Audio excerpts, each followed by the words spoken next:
for coming. Thank you all to the live studio audience that's sitting right here observing this. The most prestigious award show of the year. Not the first time, not the second time, not the third time, but the fourth annual Head in the Office Award Show. Oh my God, it's glorious. This year has been actually fucking awful. Yeah, no, it's bad. It's been crazy. Straight up, a bad year. And the worst part about it all was just being unable to contend with the amount of shit that happened at once. Just unable to keep up. I feel like I lost a lot of my sharpness I used to have this year because there was no time to let a story sit.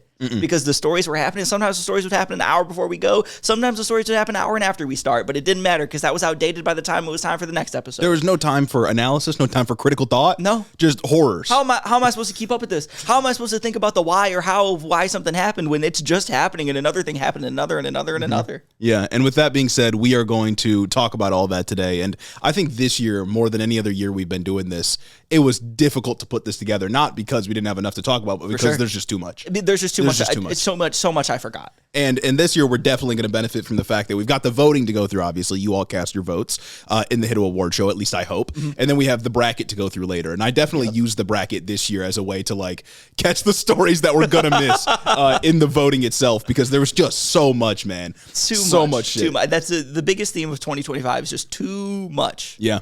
And we're going to review all of it here. Probably the last award show of the season.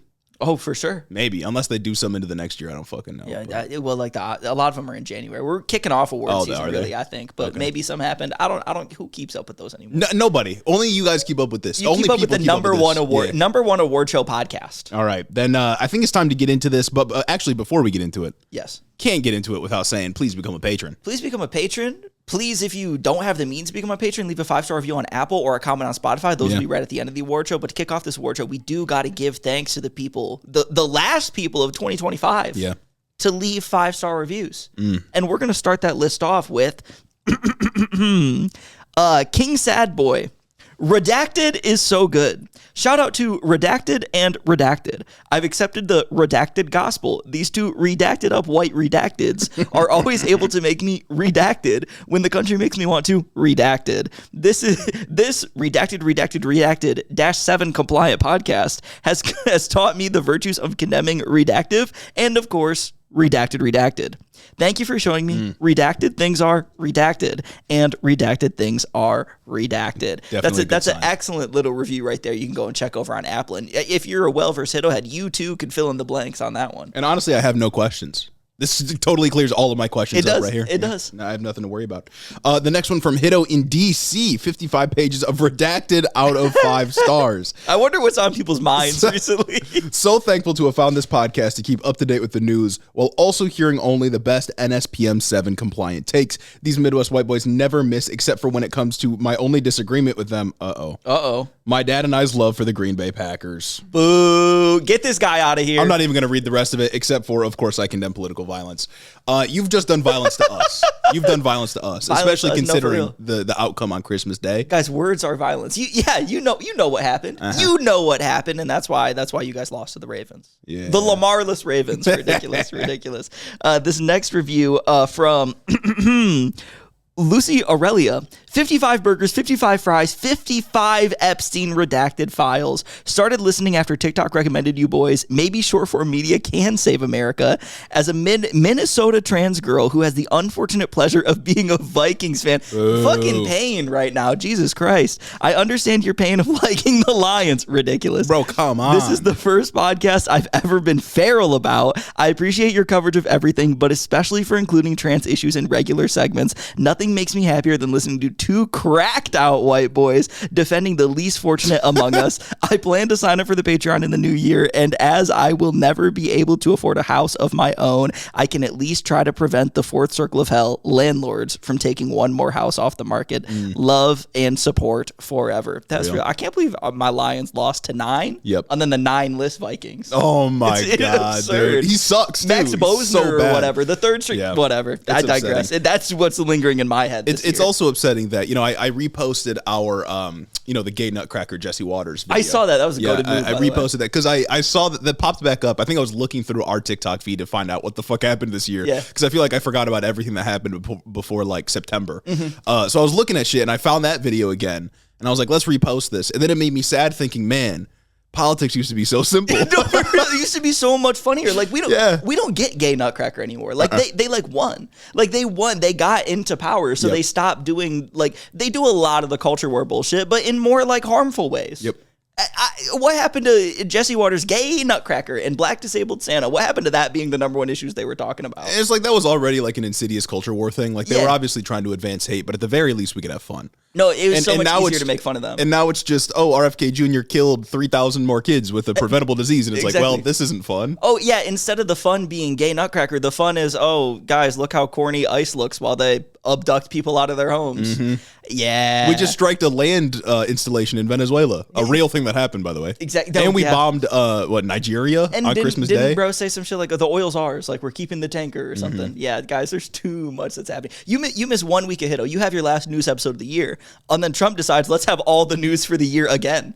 in this week span. Man, they were releasing Epstein files like on Christmas Eve. It's crazy. Anyways, this last review here, the big Raz, reasonable takes in this economy. Merry Christmas and happy holidays to my 2 favorite white boys and to all your listeners. This year, my gift to you is this review. I took a road trip for the holidays this year and unfortunately had to trek through soon to be worst day of the year 2025, Oklahoma. We'll see if that comes true. Who knows? Jeremy Gage provided consistent, good, and correct takes for me to listen to while I went through, which was perfect for drowning out the whole state. I often feel crazy in the world these days, and this show helps remind me that knowing good things are good and bad things are bad is actually normal. Yes. It's a welcome respite from the insanity of things, and I cannot recommend it enough. Easy 5 stars, and of course, I condemn ham.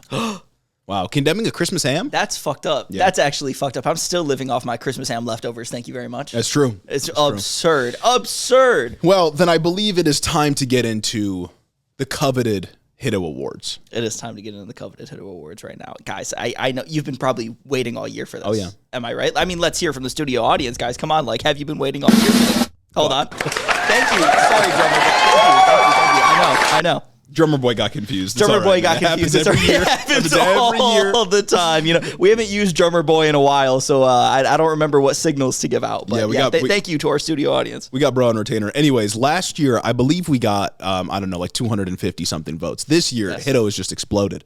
We've almost 650 votes on the HITO Award Show. We've shattered the voting record. It's just like literally every episode of Dancing with the Stars. We've shattered the voting record. This is amazing. It seems like maybe there might be a lot of people here who's this is the first award show for them. Boy, they're in for a treat. And if you don't know how this is going to work, we put out the form. Hopefully you voted in it. It was in the description of the video. We posted it on our social medias. But we're going to go through and see what the community chose as essentially the superlatives in all these different categories.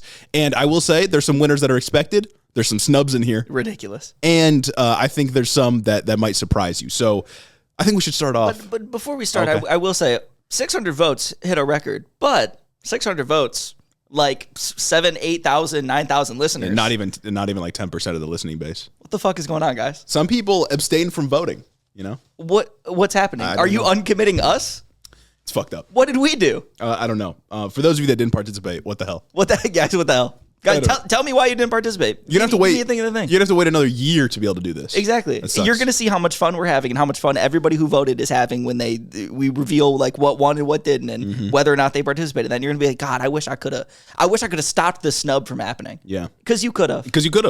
Some of these are very close. There are thousands of you that could have. Anyways, let's get into the first category here, which is most absurd state/local news story. And I will say we consolidated this category because so much shit happened. Yeah. We simply like so much stuff happened that was on a local level but referred to state politics or the other way around that we just had to put state and local together because there's other shit we got to talk about on this award show. Federal politics really dominated this year. Oh yeah. Just obviously it was a hard category. We moved away from our usual typical #1 state and local news podcast this year, but for good reason. We had no choice. It was kicking and screaming quite frankly. We had no choice, and this is where we'll acknowledge what we missed maybe or what we talked about that was good that doesn't get the attention it deserves.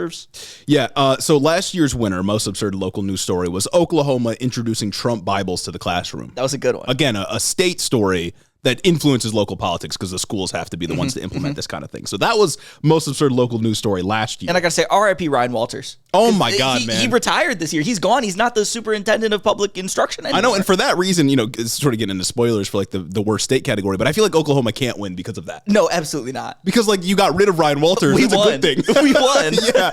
Small victories. We take them where we can get them. But this year, the candidates for most absurd state/local news story are Ron DeSantis in Florida trying to deregulate child labor.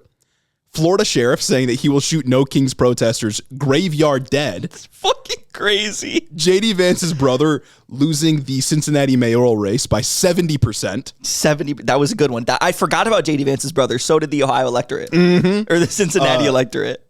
Texas introducing the Furries Act, and Furries was an acronym, essentially. They were trying to regulate what kind of like fucking clothing kids could wear and how they could identify and bullshit like that. Yeah. And then lastly, Elon Musk poisoning a Memphis neighborhood with the Grok AI data center. Those are some bangers, man. Those are some bangers. Those are quite absurd. Yeah. I would say. And drummer boy, if you could give us a drum roll, we'd like to kick off this ceremony. And what's it going to be, folks? What the winner is? Texas introduces the Furries Act. Let's go. And I can't be mad at this one. Yeah. I can't be mad at this one. That was patently absurd. Oh, yeah. I remember that story. That shit was crazy. I did forget about the Ron DeSantis child labor story. I forgot about that, too. I think it was from like March or something I like that. also forgot Awesome. about the Furries Act, too, because, fuck. Yeah, exactly. I will say it was pretty close, though. The Furries Act won with only 30% of the vote, so we're doing plurality here, of course. But that's 197 votes to 186 votes for Ron DeSantis in child labor. So very close. Very, very close. If you thought Ron DeSantis' child labor should have won, tough shit. But Texas and the Furries Act will take home the first prestigious HITO Award. And now next. Boy, is it prestigious. One of my favorite categories. Okay. A category that is just necessary, a category that makes me feel good. Worst Democrat/liberal/left-winger of 2025. Last year's winner, perfect. It was Democratic strategists. Oh, yeah. It was all of them, just every single one of them. In the 2044 election loss, who else could have been the worst Democrat other than the strategist, unless it was the consultants, maybe? Yeah, and we might have put our thumb on the scale a little bit. We hated on Democratic strategists a lot. Yeah. But, I mean, there are sorts of rot within the Democratic Party. Exactly. We're just tertiarily distributing the news and what's happening. We had to. Yeah, we no did our choice. job. No choice. But they definitely worked for it. They definitely earned it. They delivered us this Trump administration. They are the source of much of our suffering this past year. But now we got to talk about the worst Democrat/liberal/left-wing person in 2025. And you got the list in front of you? I do not have the list. All right, that's fine. I can run through these. You get the next one. Valid. Our candidates for worst Democrat/liberal/left-winger of 2025. First one, Chuck Schumer. Chuck Schumer. I mean, come on.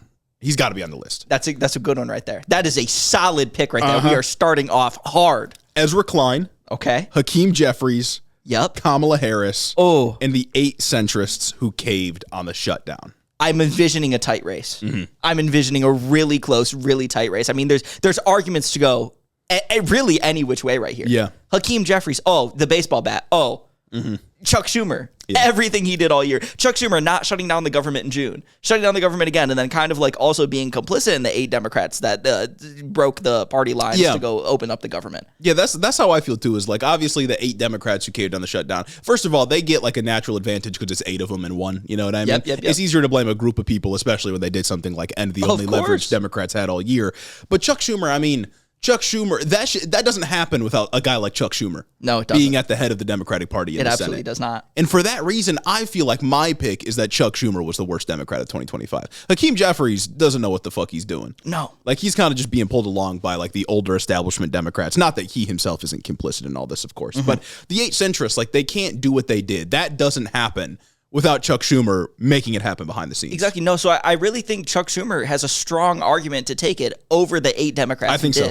Because they couldn't have done it without him. They couldn't have done it without him. They stood on the shoulders of his giantness. Oh, yeah. But Kamala Harris, she didn't do much, though. She didn't do much this year. Maybe that's why she deserves it. That's kind of the argument. Kamala Harris did not do much of anything this year. We didn't hear from her for a while until she dropped Book. Until she wrote Book, but that got us a good amount of views. But Book was really good for us. Book was good for us. Book was good for us, arguably bad for democracy, considering this is how our leaders act. Yeah, but I have found a newfound respect for 107 Days after reading Independent. That's my conclusion By as Corinne well. Jean-Pierre, which is a little advertisement for what we're going to be recording later, which will be posted later this week, our review. That is the next episode. The first episode of 2026 will be Independent by Corinne Jean-Pierre, book review. And boy, do we have a review on our hands here, folks. Boy, do we have a review. But without further ado, I think we should stop what we think it should be and get to what the audience says it should be. All Drummer boy? Worst Democrat. Here we go. The worst Democrat is the 8 centrists who caved on the shutdown. And you know, I think it should have been Chuck Schumer. I think it should have been Chuck. I do. I think he got snubbed. I think he got snubbed here.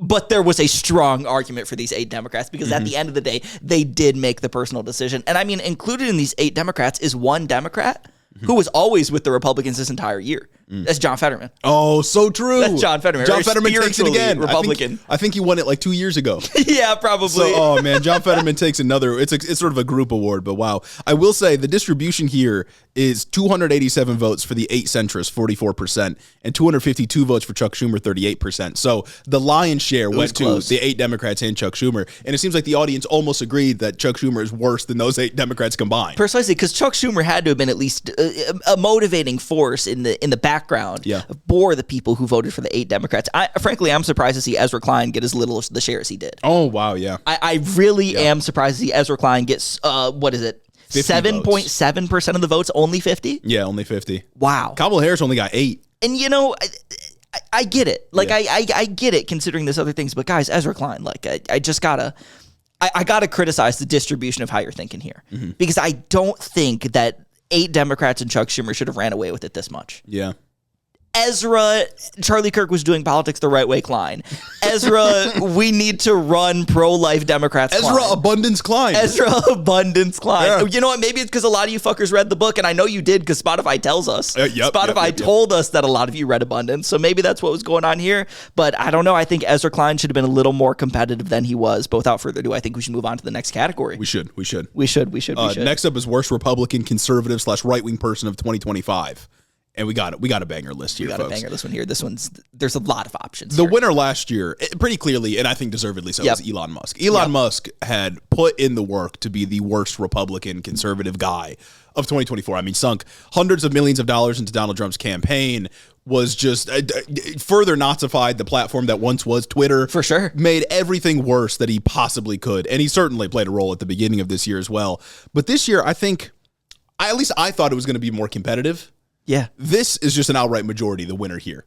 And you know, looking at who this winner is, I think it does make sense. But let me stop teasing you. Let me get to who our nominees were. Our nominees were Donald Trump himself, RFK Jr., Stephen Miller, Kristi Noem, and J.D. Vance. Yeah, that's a good list. That's a good list. That's a tough list. That's a competitive list. Yeah, I mean, how can you not go with Donald Trump, right? Exactly, like he's the guy at the top. He's the guy making all the decisions. He's the guy constantly demonizing some random ethnic group that he's latched onto for the week or for the month or whatever. But then you look behind him. Yeah.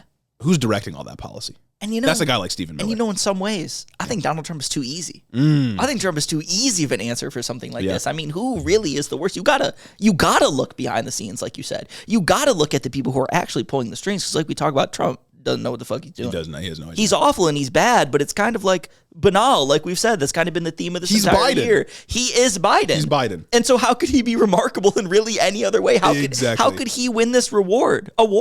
I don't know, but did he win this award? He just can't. I think we should get into the winner then. I think Drummer Boy should go and we should figure it out. The winner is... It's Stephen Miller by a wide margin. And it couldn't have been anybody else. A strict majority, 53% of the vote. Let's go. Congratulations, Stephen Miller. You've been voted worst Republican of 2020. Yeah, congratulations, Stephen Miller. Fuck you. You suck. Absolutely terrible. But it's crazy to see him nearly double Trump's vote total, though. Yeah.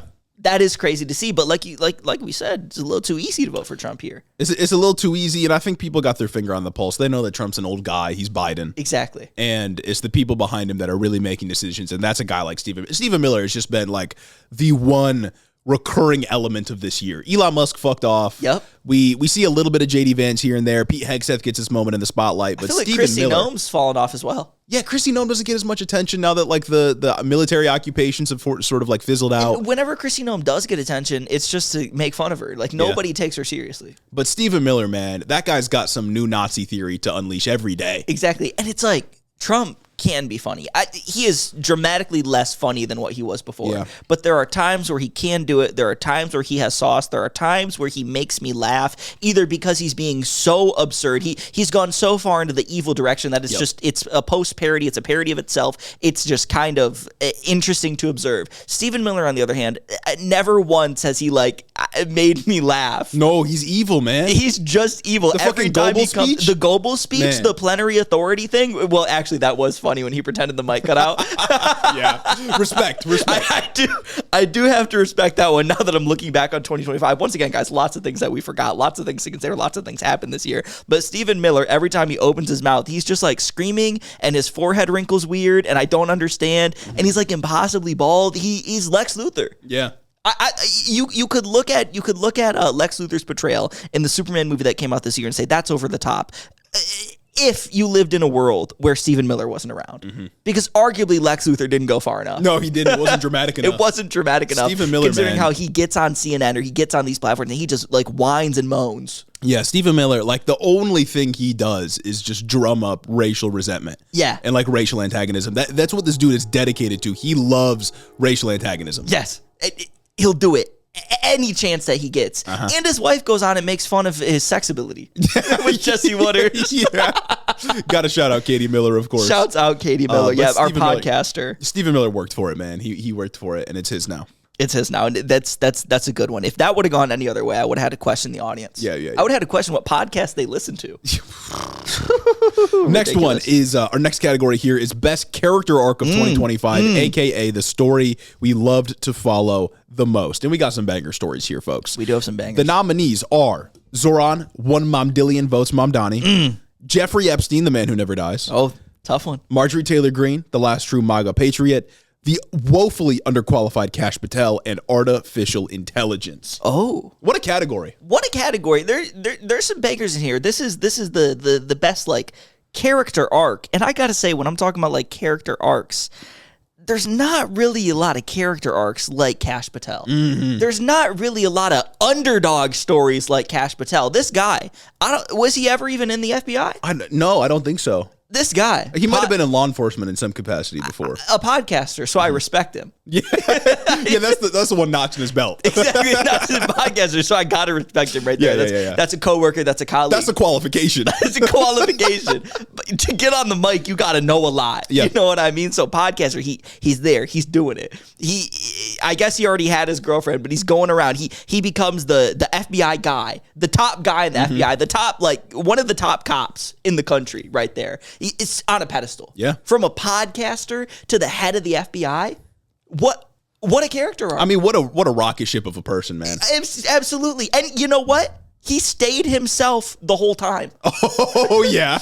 And that's the most important part about this is Kash Patel stayed true to who he was throughout this rise to fame. And that's a character arc in of itself because he resisted the evil Hollywood demons or whatever. He resisted it all. He chose to go take the FBI jet to go see his D-list country singer girlfriend at wrestling matches at colleges at like Penn State or whatever. He chose to do it. He chose to give out the challenge coin that said K money sign. Dude, come on, man.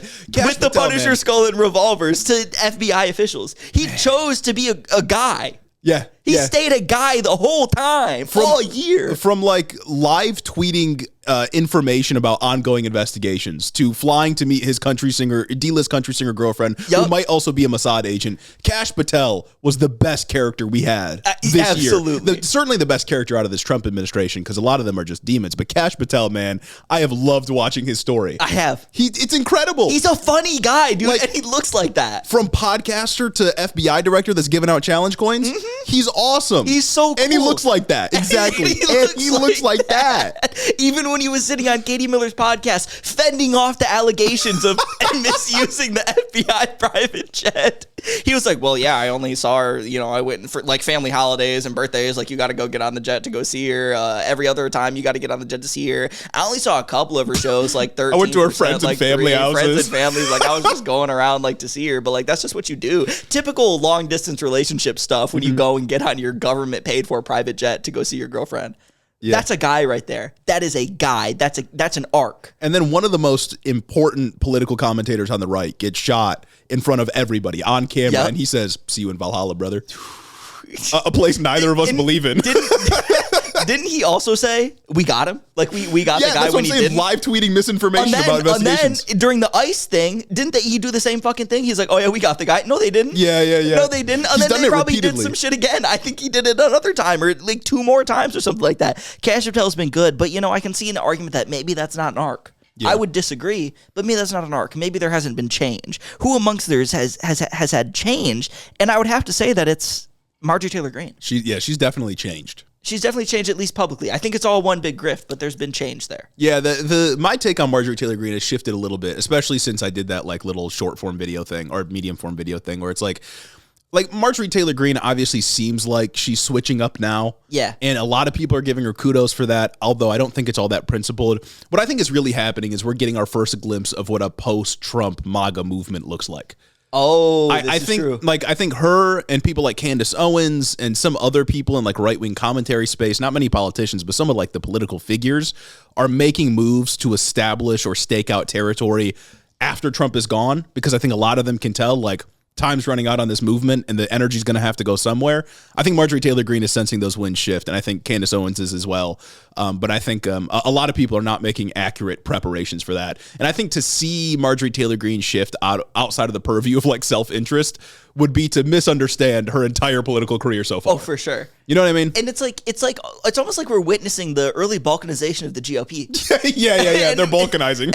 And maybe next year we got to give a Trailblazer Award out to Marjorie Taylor Greene for seeing where things are going and picking a lane. Yeah, clairvoyant award. A clairvoyant award, but without further ado, we've rambled on enough about the categories to people here. I'll remind you once again, Zoran Mamdani, Jeffrey Epstein, MTG, Kash Patel, and Artificial Intelligence are the picks, are the community-nominated nominees. So drummer boy, without further ado, let's figure out who is the winner of the Best Character Arc of 2025, and it goes to Zoran, 1 million votes, Mamdani. I can't be mad about that. I can't be upset. I can't be upset. And like Kash Patel, I'm steered towards his direction because he's so funny. Yeah. He's just, I love watching. He's awesome. I love hearing Kash Patel news. I love seeing the things he does. I'm gonna be a podcast listener once he's done. Exactly, 100%. I'm gonna be Kash Patel's #1 fan right here. Yeah. But Zoran Mamdani, what a story. Oh my God. All the doubt he faced, the establishment woes, literally everybody saying, no, please, no. And then it got to the point where they were just saying like, oh, 9/11's going to happen again. Yeah. Like that is crazy. That's a character arc. He weathered the storm, and I hope he's successful going into the next year when he's inaugurated, or he might already be inaugurated. I don't fucking know. But not yet, I don't think. I think he's still mayor-elect. Okay, yeah, mayor-elect. But like Lena Khan's on the transition team. Like, I can't be too mad about people choosing him for best character arc, because that was a hype moment. I understand it in the context of like broader culture. Yeah, it was a hype moment. It had aura, and importantly, it had substance. It meant something. But for me personally, Kash Patel means something to me. It's a snub. Kash Patel. I gotta say it's a snub. I would have to step in and say this is a snub, because I'll remind you all, we don't put our fingers on the scale of this votes. This is the community nominates the people, and then the community votes on all these. I don't even put in a vote. I don't interfere in any single way with this election. 100% safe and secure. No mail-in ballots here, folks. Ridiculous. Yeah. But we need to talk about the next category, which is the most evil state. Last year's award winner, Texas. Oh yeah. And I think we were mad about that one. We've run into we've butt heads with our audience about who is deserving of most evil state each year. You guys seem to always vote the opposite of what we think, whether it's Florida or Texas. But this year, I think we might have a real contest for what the worst state is, because the previous 2 years, it was Florida, it was Texas, or in whatever order you guys didn't vote, because that's what we agreed with, genuinely. And this year, Florida and Texas themselves didn't really do a lot to stand out like they had in previous years. Yeah. In previous years, Florida did the Don't Say Gay bill. Horrible, objectively just evil wrong, stuff. awful. Evil stuff. And Ron DeSantis was going like really hard on just being anti-LGBTQ. And he was also, that's when Ron DeSantis was scary. And he was running for president. That's when we thought it was going to be scary that he was running for president. And then the debates happened and that just completely fumbled and fell out. But then Texas started making a real good case for themselves with buzzsaw buoys. He wanted, Greg Abbott invoked the invasion clause of like the Texas Constitution and whatnot. And there's a whole lot going on. Throughout those times. I do think this year Texas and Florida do have a claim to this prestigious award. They're always going to have a claim. Florida also did Alligator Alcatraz this year. Oh my gosh, how could I forget? They built a literal concentration camp, which has since been closed down. And they were selling AI-generated merch. They were selling AI-generated merch. They lost like 70%, quote unquote, like 70% of the detainees. We can like assume what happened, right?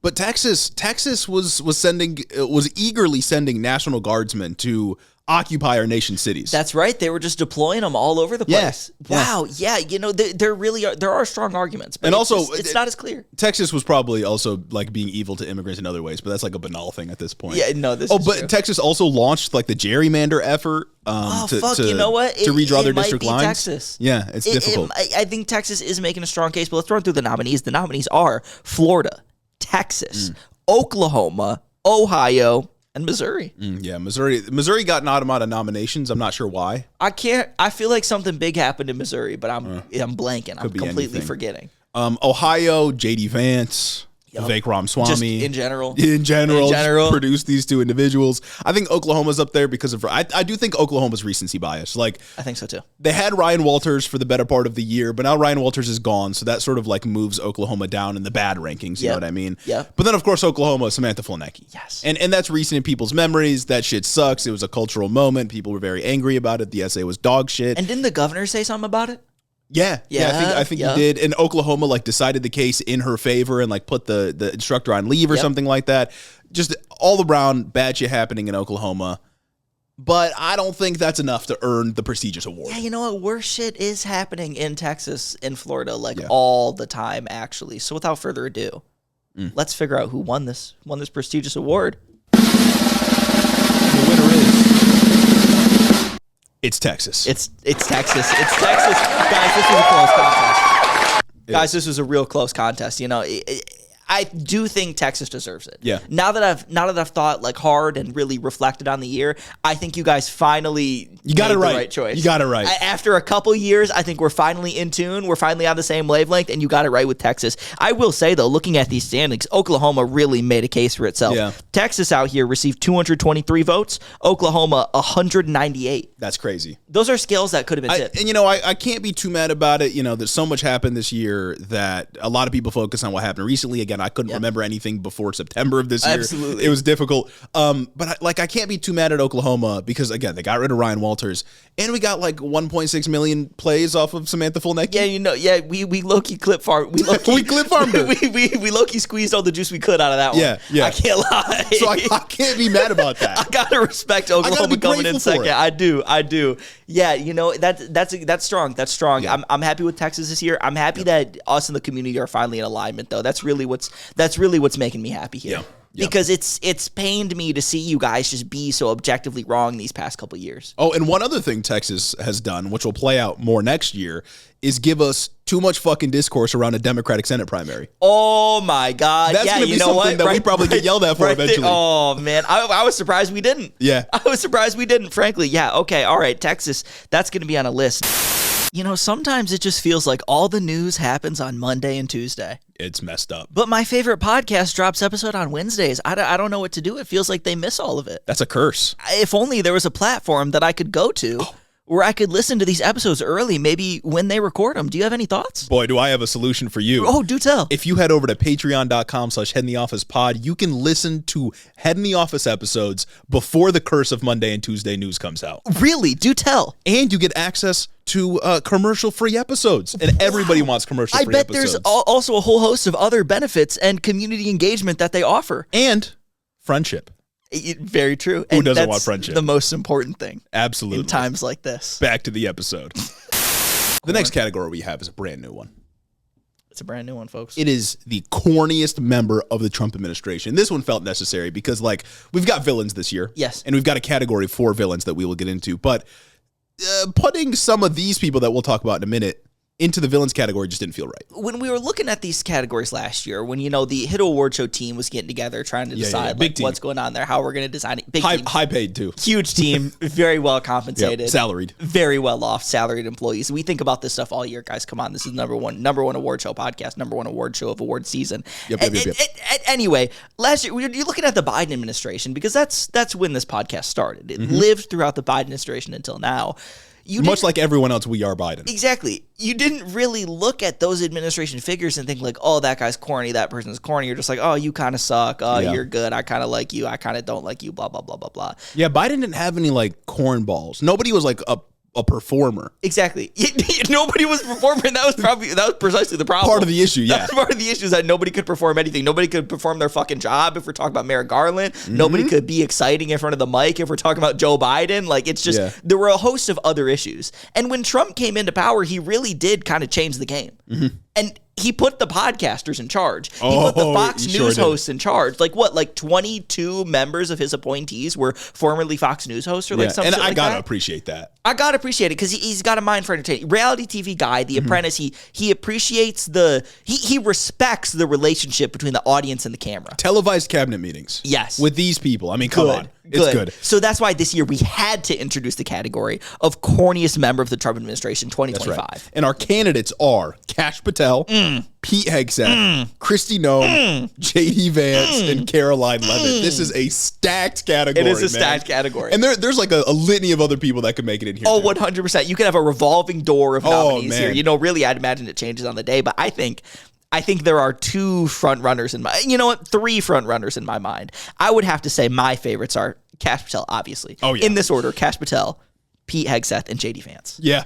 Yeah. And I think J.D. Vance is kind of a sleeper on here, and I can see J.D. Vance like pulling like further down because of who he is, but like J.D. Vance is a cornball through and through. That dude lives on the cob. Yeah. Right? And, like in the sense that like Kash Patel and Pete Hegseth were at least like personalities. Yeah. Podcaster, Fox News host. What was J.D. Vance? Nothing. Guy. Ohioan. Guy who went to college. Yeah. Guy who went to college. Guy who was in the Senate. And then guy who became the most unpopular vice president like ever. Empty suit for Peter Thiel. Empty suit VC for Peter guy. Thiel. Yeah, like these guys are the absolute worst. And yet, despite being literally nobody, having no like performance background like Pete Hegseth or Kash Patel, he still manages to be a cornball. Because, like, scroll through his Twitter.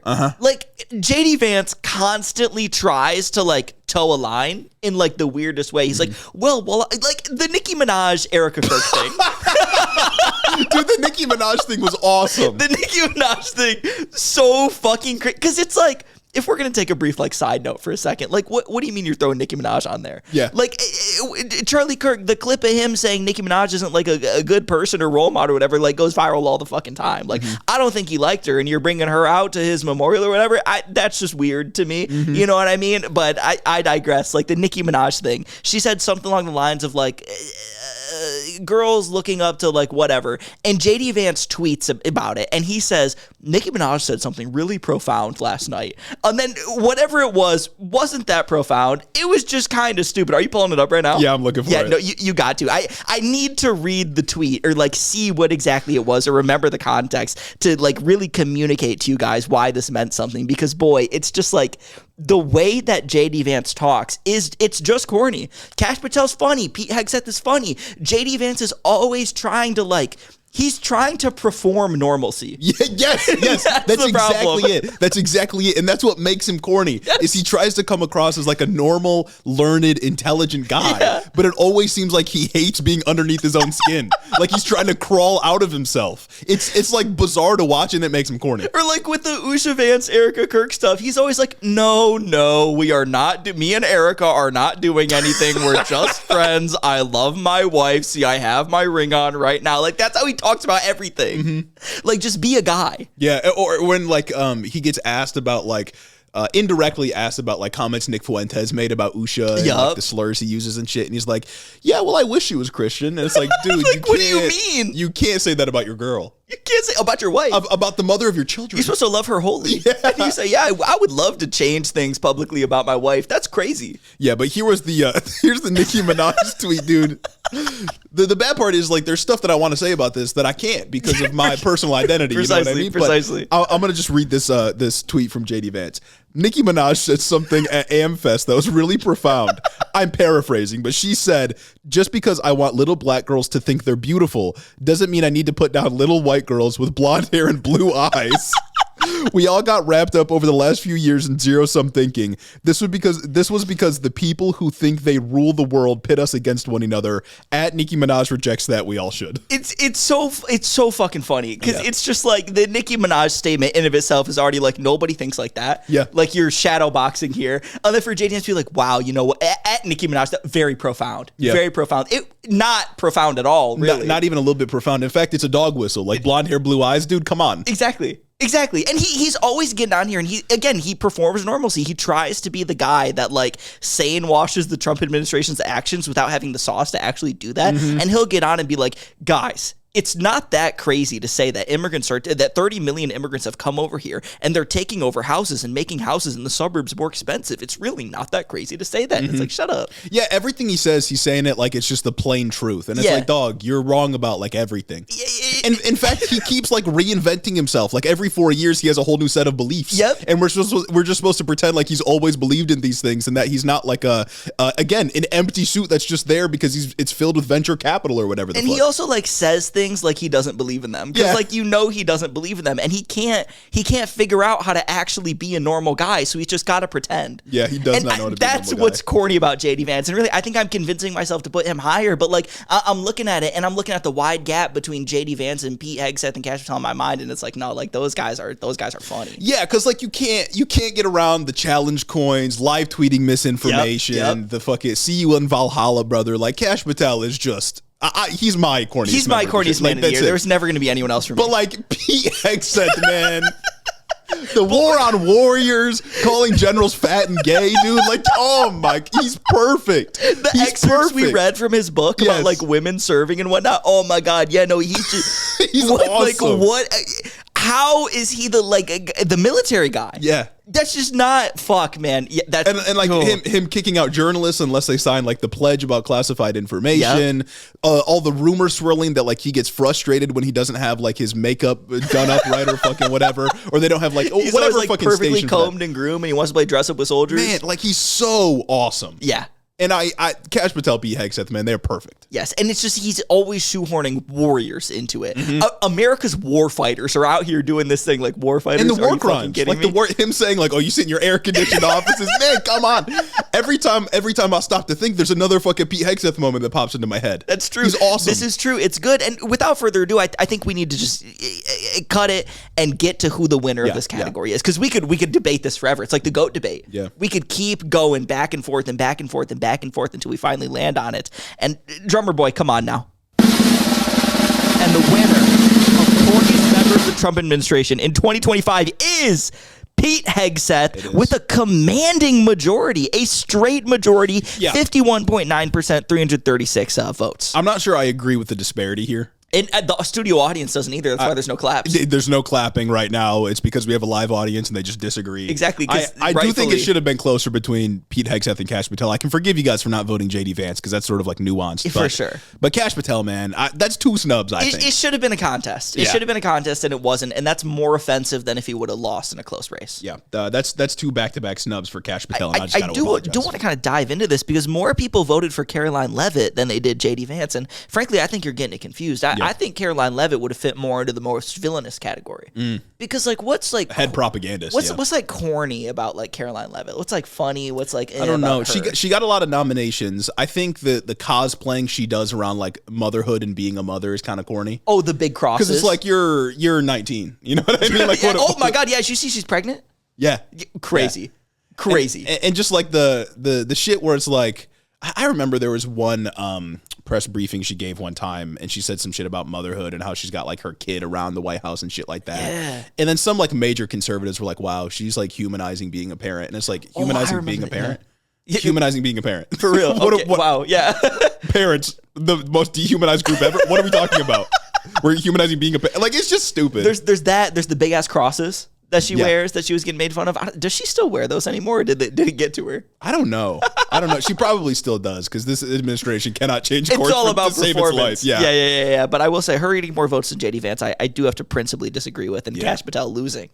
I also have to principally disagree. I get why people went with Pete though. Pete I is understand. Funny. Pete's hilarious. Understand. It's more it's personal. Yeah. It's personal. Yeah. Shout out Pete Hegseth, man. Our next category. It's another new category. Another brand new category, and one that it felt necessary. Again, like there are some categories like worst Democrat.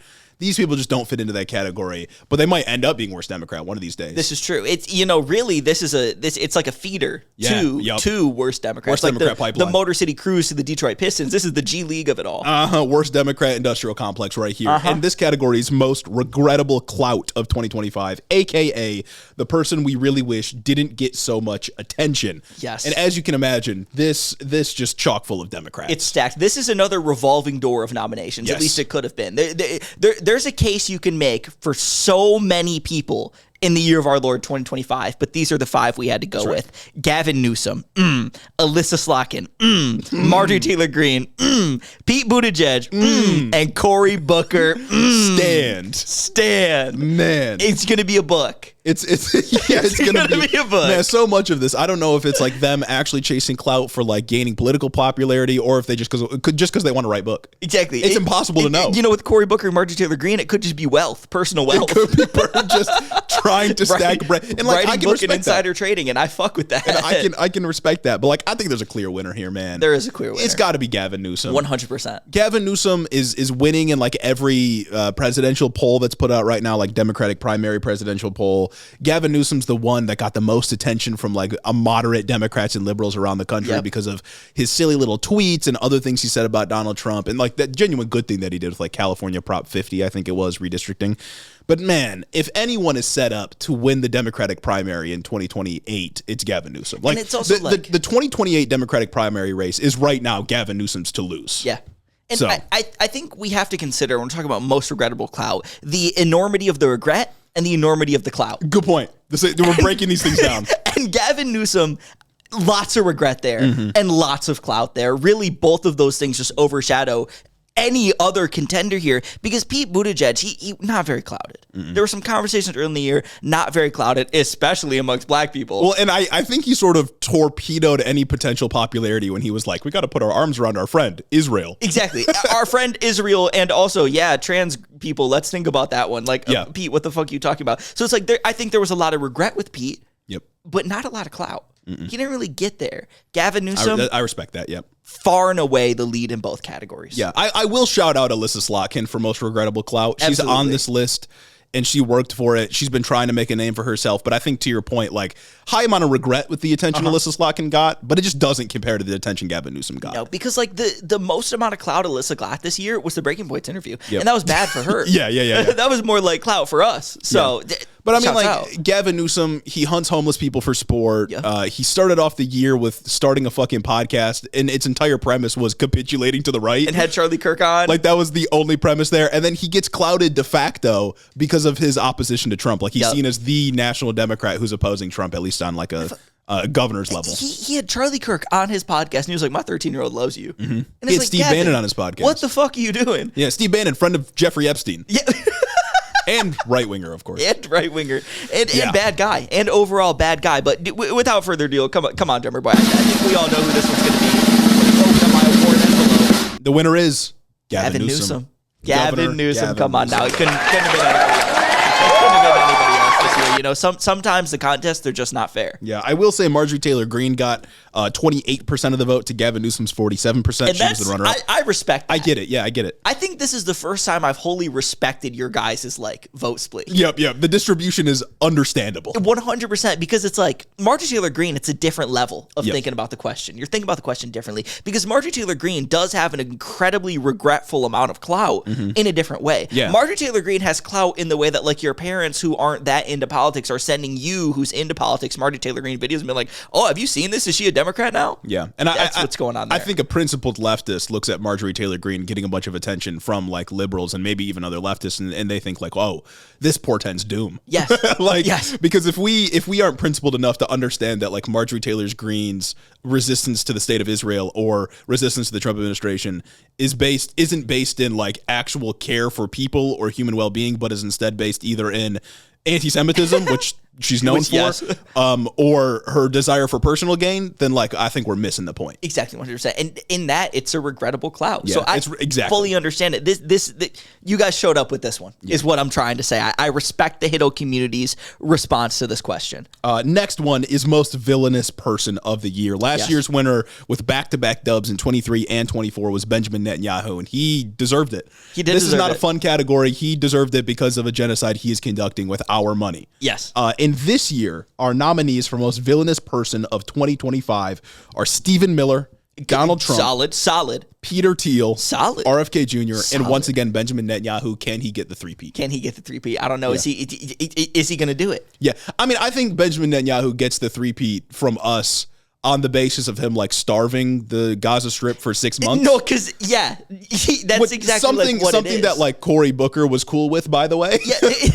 Like dudes like Cory Booker wasn't the only one, but Democrats like Cory Booker were totally fine with him starving the Gaza Strip because they didn't do anything about it. Cory Booker went and took a picture with him during the starvation campaign, and he's smiling in the picture too. Yeah. He's like, no, I need to be cool with him so I can work from the inside. Being cool, you don't have to like smile in the flick with him though. Yep. You do not have to flick up with him. Yeah, if you don't remember, I think it was between March and August of this year, Benjamin Netanyahu and the Israeli government essentially cut off all aid going into the Gaza Strip, except for that which was brought in through the GHF. Gaza Humanitarian Foundation. And that was a disaster. And GHF was, I think, intentionally a disaster. It was created by the IDF, and like more than 1,000 people died around aid sites. Essentially what they did was funnel. They were shot. Yeah, essentially what they did was funnel people into like 4 aid sites across the Gaza Strip, and a lot of people ended up dying. A lot of people starved They were shooting them in line, like waiting for food. People who are starving showing up to the site that you said to come get food, and you're shooting them while they wait in line. That's crazy, and I think Benjamin Netanyahu is making a great argument for himself here. Yeah, like it's hard to imagine something more villainous than that. Like starving people and then killing them when they try to get food. Like that, I mean, that's just villain shit. Like you don't even have to like theory craft what's going on here. Like you can maybe make an argument for like the Stephen Miller being the architect of mass deportations and the human harm that's doing here. But like it's a genocide, and it was like happening, and it's like still kind of like it's not over. Yeah, like what's happening in Gaza, despite the ceasefire news, despite Trump doing other things, like it's not over. And I will say, like Stephen Miller probably wants to do all that shit. Oh, for sure. Like he would probably do that to any non-white person if he could. But the fact that he hasn't done it, to me, if we're being utilitarian about it, to me means that Netanyahu gets it because he's actually committed it in reality. Those acts. 100%. Without further ado, come on, Jar Boy. Come on, let's go. The winner is. Bibi Netanyahu. He doesn't deserve claps. He doesn't deserve claps. He doesn't deserve claps, doesn't deserve applause. For the first time in HITO Award Show history, we've got a three-peat. People have won back-to-back awards before. Nobody, no state, no person, no news, no headline, nothing has ever won the same award 3 times in a year. Or 3 times in a row. What an award to win 3 times in a year. The most awful guy ever award. Yeah. The World's Villain Award. World's Villain Award. Most evil guy around award. The fucking Hitler Award goes to Benjamin Netanyahu. Goddamn, man. Yeah, no, nothing else to say about that one. That shit sucks. Yeah. Moving on from that shit, more bad things. The next category is most unhinged national news story of 2025. And last year's winner, and I think we agreed with this at the time, is the immigrants, quote unquote, eating cats and dogs in Springfield, Ohio narrative. We must have agreed. Because that was like the definitionally unhinged. And that was like election defining. And like, I gotta say, like, honestly, that feels spiritually 2025. I know that won the 2024 award show. I know it happened in 2024. But if we're looking back on the year, this is our time to remember what's going on. Springfield, Ohio, they're eating the cats and dogs. That felt like a 2025 thing. Yeah, because I mean, they're basically doing the same shit with Somalis right now. Yep. Oh my God. Have you seen the like influencers who are going around being like, we pulled up to a fucking daycare and they wouldn't let us in. There must be fraud going on. What? Yeah, just pretending to be an investigative reporter. Yeah. Like you can just look up, like I'm pretty sure like business documents, small business documents, nonprofit documents, like you can just look that shit up. No, for real. You can look up any nonprofit on ProPublica. Yeah. Yeah. Like you could actually do investigative journalism, but you wouldn't find the thing you want. You wouldn't be able to craft the narrative that you want. So yeah, honestly, probably more on that on the news episode on Monday, since that's been a big thing recently. But like, yeah, there's been a lot of bullshit going on, and that's why Springfield, really a trailblazer. Oh yeah, for like what a peek behind the curtain of what was to come this year, and it did stay in the same lane. Yeah, and I don't know if we've gotten anything as like vulgar as they're literally eating people's pets. No. But in a similar vein, all the narratives they've spun up about Venezuelan immigrants being TDA or Somali immigrants being responsible for like all of the waste, fraud, and abuse in the entire world, they're equally non-existent. They're not real. They're all just made up fabrications. Yeah. And that has motivated a lot of hate. And some of the stories we've seen this year, and of the ones that we considered unhinged, or of the ones you nominated to be unhinged, we've got 5 here. We do. And those stories are the Epstein files. Ooh. Doge obliterating the federal government. Okay. The One Big Beautiful Bill, a.k.a. the I'm Gonna Kill You Act. Okay. ICE raids and other abuses of human rights. And various instances of political violence I condemn. And you know what that category is. But there was more than just, there were a couple. Charlie Kirk. Yeah, there were a couple instances of political violence. And, really, Jay Jones is a part of that. Yeah. Jay Jones is a part of that too, and threats maybe of political violence or allusions to political violence. That's certainly a category. But what we got going on here, I'm looking at these nominees, and I'm thinking about the word unhinged, and I'm thinking about the spirit of the category. I have to go Epstein files here. Yeah. I have to go Epstein files here. Not only just for like the lack of files up until this point, but also the actual files that we have gotten. Oh yeah, since they actually started releasing them, and the millions of narratives around the Epstein files being a Democrat hoax, Trump moving Ghislaine Maxwell to a low security prison, the missing minute, like all these weird little tidbits and responses from this administration make this story just fucking unhinged. Like I would argue that you could have filled the nominations if you broke up the Epstein files and its individual acts. You could have filled the nominations with just those stories. Oh, like you said, the missing minute, Pam Bondi binders, fucking missing the deadline, the sensationalist claims that came out about Trump over Christmas. Like, oh my God. Kash Patel himself lying under oath, saying there's no Epstein file, there's nobody else is implicated. If there was, I would have already been investigating it. I'm going to go take a flight to Wisconsin or whatever. Sorry, guys, I got to go see my girlfriend sing. Again, I got to go see my Mossad girlfriend sing. Yeah, no, the Epstein files, I think deserve it, especially because like the Bill Clinton stuff, for example, right? Oh my God, Bubba. The right way, the Bubba thing, fantastic. Great time to be a podcast called Head in the Office. Yes. But also like all of the narrative time and political energy the right wing spent trying to say the Epstein files is a Democrat hoax. Everyone should be focusing on Bill Clinton, just for Bill Clinton to be like, release him. Yeah, no, just release them in their entirety. And then Donald Trump says, "Fuck you, let's die." And then Donald Trump says, "Well, actually, I don't like to see pictures of Bill Clinton come out. Maybe we should." Like, just for Trump to defend Bill Clinton, like unhinged. Bill Clinton got out there. I hate you. Let's die. Yeah, yeah. He did the Homelander. Like, let's do it then. Okay, then I got nothing to lose. That's mutually assured destruction. Yeah, pedophile mutually assured destruction. We got out of the Epstein files release. I personally think that's got to run away with it. And if we're talking about like unhinged, because it's unhinged, it's not just like bad. Yeah. If we're talking about unhinged, I think it's got to be Epstein files. So what did the community say? Drummer boy, please. The winner is the ICE raids and abuses of human rights. And you know what? If I'm thinking about it, if I'm thinking about it, and I'm thinking about unhinged, like I can take like this was one of the most insane stories. Oh yeah, and there were a lot of unhinged aspects of it. I think it's just unhinged in a different way. Yeah. Unhinged, because when I think of unhinged personally, I think of funny. Yeah, but when I'm thinking of what other people can think of when they say unhinged, I am thinking about Zero Dark 30ing in a Chicago apartment building. Yeah. Because that's unhinged. Like, put the lid on it, brother. Yeah, there's a reason we don't have the category be like most harmful to human life. Because then it's just sad, you know what I mean? Exactly. But there were a lot of moments with ICE and their abuse of human rights that are just unhinged. Operation Irish Goodbye. Oh, guys, go ahead, self-deport. We encourage it, but we're going to get you on the self-deport. ICE on the Chicago River. Fucking the White House posting edits of immigration raids with the Elphaba riff over a trap beat. Yeah. What? Finding out that like ICE agents can't do 20 push-ups or whatever. Oh my God. Finding out the type of guy that becomes an ICE agent. Yeah. Oh my God. Fucking Meal Team 6. It's all coming back to me now. Yeah. You remember that, like, what was it, a +1 article we read on the show, like earlier in the year, talking about how dudes who want to join ICE just have wanderlust? Wanderlust? Yeah. Like, they just want to go travel.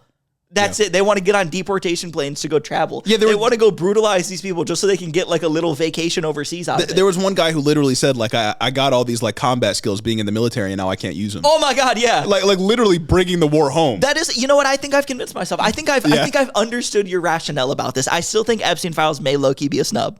Yeah. I do. But what is going on with ICE has made a case. It makes sense in my mind. That's 1 and 2 to me, and it's 1 and 2 to you guys as well. ICE won with 41.9% of the vote. Epstein Files runner-up, 27% of the vote. So I can't be too mad. I can't be too mad. I can't be too upset. Yeah. No, that's a healthy disagreement. Yeah. Unlike some of these other ones. Yeah. Unlike some of these other ones. This next category, most unhinged geopolitical news story of 2025, and last year's winner, I believe, was sort of a sleeper pick. It was the South Korean president doing martial law for one day, and then liberal democracy. Oh my God, I forgot about that. They held a vote. They voted him out. They voted fascism out. Like the meme that leftists often share, where it's like, I'm just going to vote away Hitler. They did it. They did it. They got the guy. So, I mean, 1 point for liberal democracy, I suppose. But the candidates this year for most unhinged geopolitical news story are J.D. Vance killing the Pope, allegedly. Oh, that's a banger. Okay. The Houthi PC small group, the leaked signal group chat, of course. Another Pete Hegseth story. Trump and Israel's Gaza peace plan, and of course, bombing Iran as well. Trump accepting a Qatari jet bribe. And then Pete Hegseth's continued war crimes and his war with Venezuela. Guys, I don't know. Another stacked one. Guys, this is a tough one. I genuinely don't know what I think my favorite of these ones would be. Yeah. Because, like, Houthi PC small group. Yeah. Oh, that was a good one to start the administration. That's awesome. Because it's like, not only is it, like, awesome in a evil, awful way, like what the group chat was, like, even doing and how that could or could not have maybe been a war crime. It's awesome that they added the editor of The Atlantic to it. Yeah. Like, that right there might make it the front runner for me. That's not a mistake that anybody reasonably makes, except for these fucking clowns. No, for real, exactly. Like, it's only a thing that like Trump's national security team does. Like, oh guys, let's make a group chat to talk about our evil, awful plans and add the cops. Yeah. Huh? Like it's crazy to do that. Nothing like that ever happened in the Brandon administration. Yeah. This is the only this administration could deliver us such a story. And I loved it. And it wasn't the only type of thing like that. Wasn't there also the leak where like some dude was on a bus in Portland, he just had the signal shut out and someone was reading it over his shoulder? Oh yeah, and it ended up being, Mike like Waltz a reporter or something like that. Yeah, like fuck, man. Like no, that's good. Yeah. And I think this story is also made additionally unhinged by like, wasn't there a thing about like the editor-in-chief of The Atlantic was like, I didn't know if I should release it or not. Like there's so many layers here. It's an onion. You can peel it back and find more to the story. Yeah, he wasn't sure if he should release it. And it's like, dog, you should have stayed. You should have stayed in the group chat and figured it out. That one was good, of course. But I mean, for me, it's got to be like war with Venezuela. Like, what do you mean we're doing a war on the basis of weapons of mass destruction? On the basis of just fucking cuz. Yeah. Yeah, war with Venezuela is good. I do think Trump accepting the Qatari jet is good. Because it's like, what are you doing? Like, Like, huh? What was it, like a $400 million jet that would take like $2 billion to retrofit it? Yeah. And scrap it and whatnot. And then it's going to be his? Huh? Yeah, and then it's just his after he leaves. What are we talking about? Like just brazen corruption. Yeah, but honestly, I think that story is made lesser in my mind because of the other acts of brazen corruption that have been committed. Yeah. I think they've successfully flooded my zone. Selling pardons. And I care less about it because of the pardons to like the Silk Road guy, the pardons to the Binance guy, like all this shit, like motherfuckers just buying pardons. Yep. Whatever Jared Kushner's off doing, like holy hell. Yeah, no, it's really hard. Geopolitics has just been just fucking terrible this past year. I mean, as we expected, Trump's foreign policy was never good in the first administration. It's not good in this administration. But for me, it's just got to be war with Venezuela because like the Trump administration is using the same arguments that the Bush administration used to invade Venezuela when they wanted to invade Iraq, without even like having the sauce. Yeah, they don't have the sauce to do it. They're not even trying that hard, but they're still saying like it's weapons of mass destruction. It's kind of like they think that their like mass deportation lies are like 9/11 enough for them to go and like do this. Yeah. Like they think they manufactured the consent or something already. Like they're skipping so many steps. Well, I mean, their pretext is that fentanyl comes from Venezuela. It doesn't. And that fentanyl is a weapon of mass destruction. It isn't. And that Nicolas Maduro has a cartel. He doesn't. Yeah, exactly. Like it's all nonsense. They're not even trying. And I think all of this stems from the contribution we made to the discourse many months ago, which is that these people are fascists, but they want to go home on the weekends. Yep. They don't 100%. They don't want to work that hard to manufacture consent for a foreign war that's really just a cover for like resource extraction or regime change or something like that. What they want to do is seem tough and cool, project it onto somebody, but they don't want to try that hard. No, not at all. And that's what we got here. And I mean, this is the story that gave us Pete Hegseth saying that reporters sit in their air-conditioned apartments and criticize them while he sits in his air-conditioned office and kills people. Like that's good right there. Tell me that's not goated. This is a competitive category. Yeah. So why don't we figure out who won it? Absolutely. Number boy. The winner is HITO PC Small Group. And guys, group chat leak. This was a close one. Oh, very close. This is the closest race so far, perhaps in HITO Award Show history. We could have had like damn near a three-way tie with this.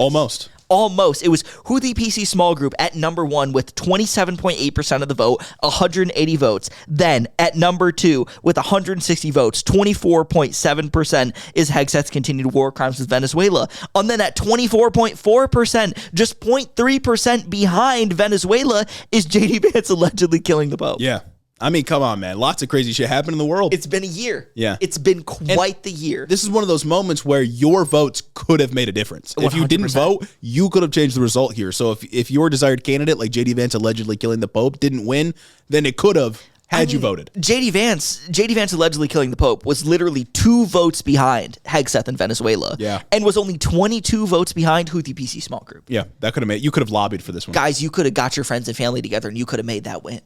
Yeah. But you didn't. But congratulations to our friends that were in the PC Small Group chat. 100%. One last thing on that. I saw a recent post, and I really hope this is real because it lends credence to our argument from earlier in the show of JD Vance trying to be normal. Yeah. And it was a screenshot of that group chat again, but it was after it was like days or weeks later when no one had been talking, and JD Vance was like, "What's everyone up to? This chat's kind of dead." Brother, they made the group chat without you. Brother, you got left out the new group chat. Bad news. If all your friends just stopped talking in the group chat, I wonder what happened. I wonder what happened. Anyways, moving on to our next category here, most annoying discourse of 2025. In last year's winner, clear winner, easy winner, was she's the VP, why hasn't she done it already? Yeah, that one. Referring to Kamala Harris. That one never could have lost because that was awful to deal with. That one had me pulling like the little bits of my hair left that I have out. Oh yeah. Cause fuck. It was a rough one, but I do fully intend to use that argument when JD Vance runs in 2028. I will be pulling that. I will be dusting that one off the shelves, even though I think it's functionally illegitimate. The VP doesn't have a real job. They don't do anything. If the right wing is going to pretend that Kamala Harris could have done everything she wanted to do while Biden was in office, I'm going to do the same thing when JD Vance runs. I'm a shameless actor. Oh yeah, I have an agenda. I saw how effective it was, and I'd be a fool not to use that tool. I would be a fool to neuter myself there. It'd be ridiculous. Yeah, and they're going to say the same thing in response. JD Vance wasn't the president. The vice president doesn't have any real power, and I'm going to keep pushing the narrative. Oh, if he doesn't have any real power, what's his experience then? Precisely. Come on. Oh, so he was just there. He was just there. We should go with somebody else. Yeah, tried and true leader. Yeah, exactly. But this year, in most annoying discourse, the candidates are Democrats, quote, how do we win back white men? Oh. That was a good one. That was a good one. Everything out of Jubilee's Surrounded series. Good ones as well. Abundance by Ezra Klein and Derek Thompson. Republicans, quote, tariffs are good for the economy. Tariff discourse broadly. Okay. And then lastly, artificial intelligence. See, guys, I'm not quite understanding artificial intelligence. Like, what's the annoying angle here? The discourse around it, I guess. The fact that it can like do everything and make a movie. Oh, you know what? Yeah.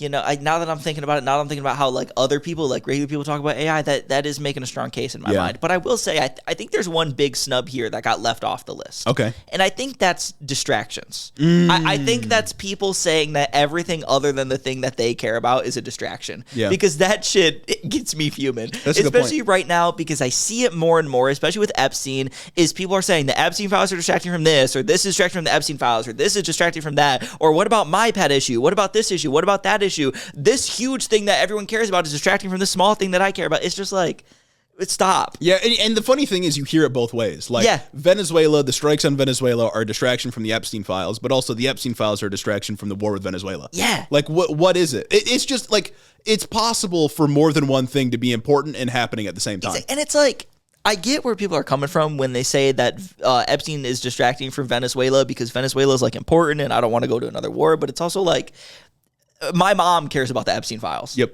So, yeah. Regular people care about the Epstein files more so than they care about Venezuela. And yes, that's an indictment on regular people. That is an indictment on the median voter. Many such cases. Many such cases. Of course. But you got to meet people where they're at. And the Epstein situation gives you so much momentum. Like, I just think it's foolish to say that it's a distraction, and that's been a big piece of discourse. And honestly, that's my winner. Well, it's like nothing is a distraction, really. Things just happen. Like there are, I mean, sometimes either party or politicians or even the president will try to, like, plant a story to get people to pay attention to something. Like when Trump was talking about arresting Obama. Like, that was never going to happen. That was clearly a distraction. Well, like, if anything that the Trump administration has done is a distraction, it's like Greenland. Yeah. It's like the Greenland discourse because it's something that's not actually happening. But for the most part, when bad shit happens, especially shit that makes Trump look bad, none of that is, like, planned. Yeah. None of that's, like, a purposeful distraction. And if you think the Democrats are competent enough to distract us from, like, entire important stories about corruption or whatever, then I don't know, maybe Democrats should have won last year.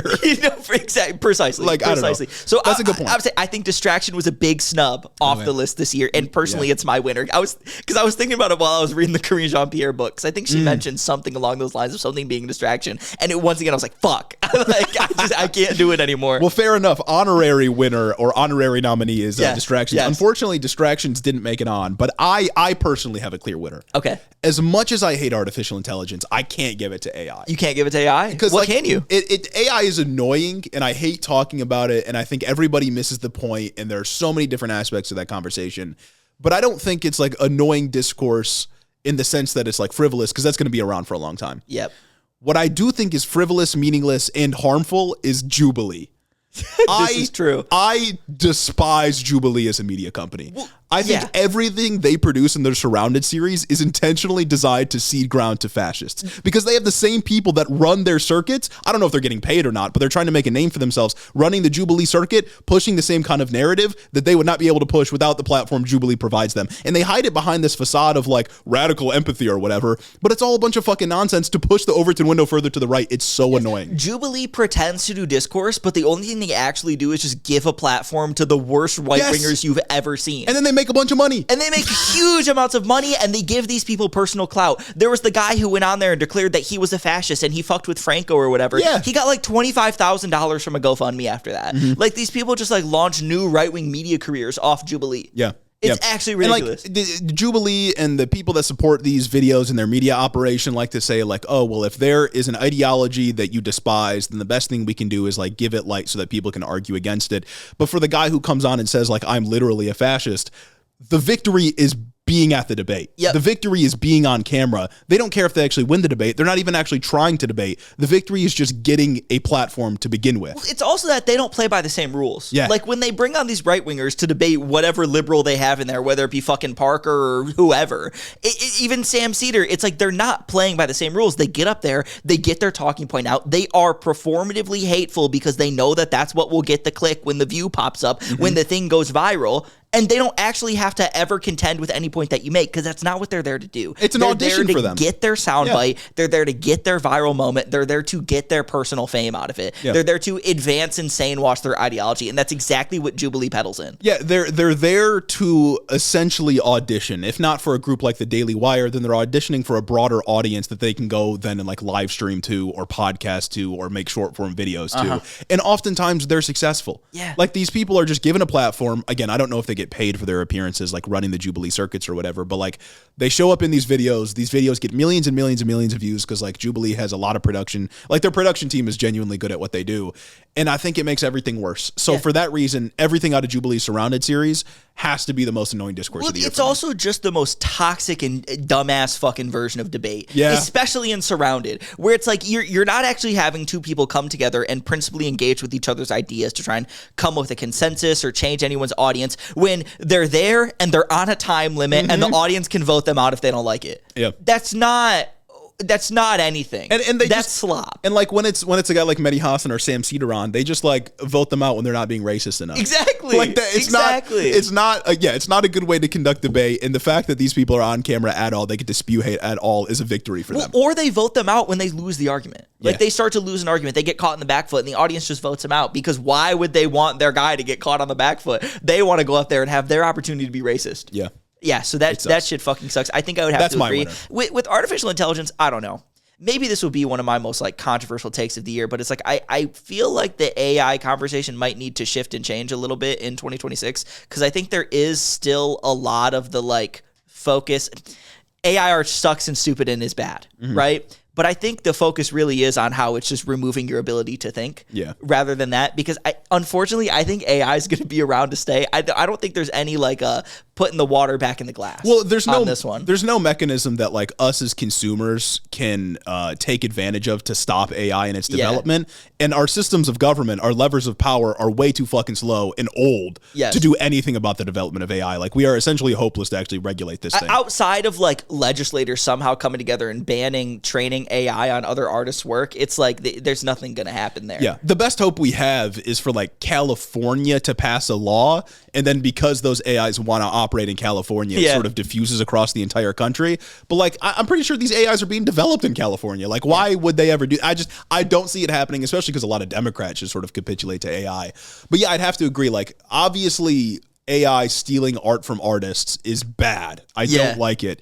But the far more harmful thing is going to be nobody can think anymore, and the government is capable of spying on us in a way we'd never imagined. Exactly. Like, and prices going up like utility costs and stuff. And it's not just AI art. It's like just like fake AI things. Just fake AI things that you can't tell are AI, that are being propagated around, fake AI images, fake AI whatever, that looks real and you just can't tell what you're engaging with. It's like all the conversation is focused on like, oh, this looks like AI. Is this AI? Is this AI? Is this like, even on things that are real, that it's just like, I feel like I'm just kind of giving up on the battle is kind of where I'm at. I feel like I've been beaten down all year throughout 2025 with the fucking AI thing. And it's just like, maybe I am just the old man. I don't know. You know what I mean? But I wonder where the AI discourse is going to go in 2026. Yeah. I guess is the point that I'm trying to make. And I hope it goes...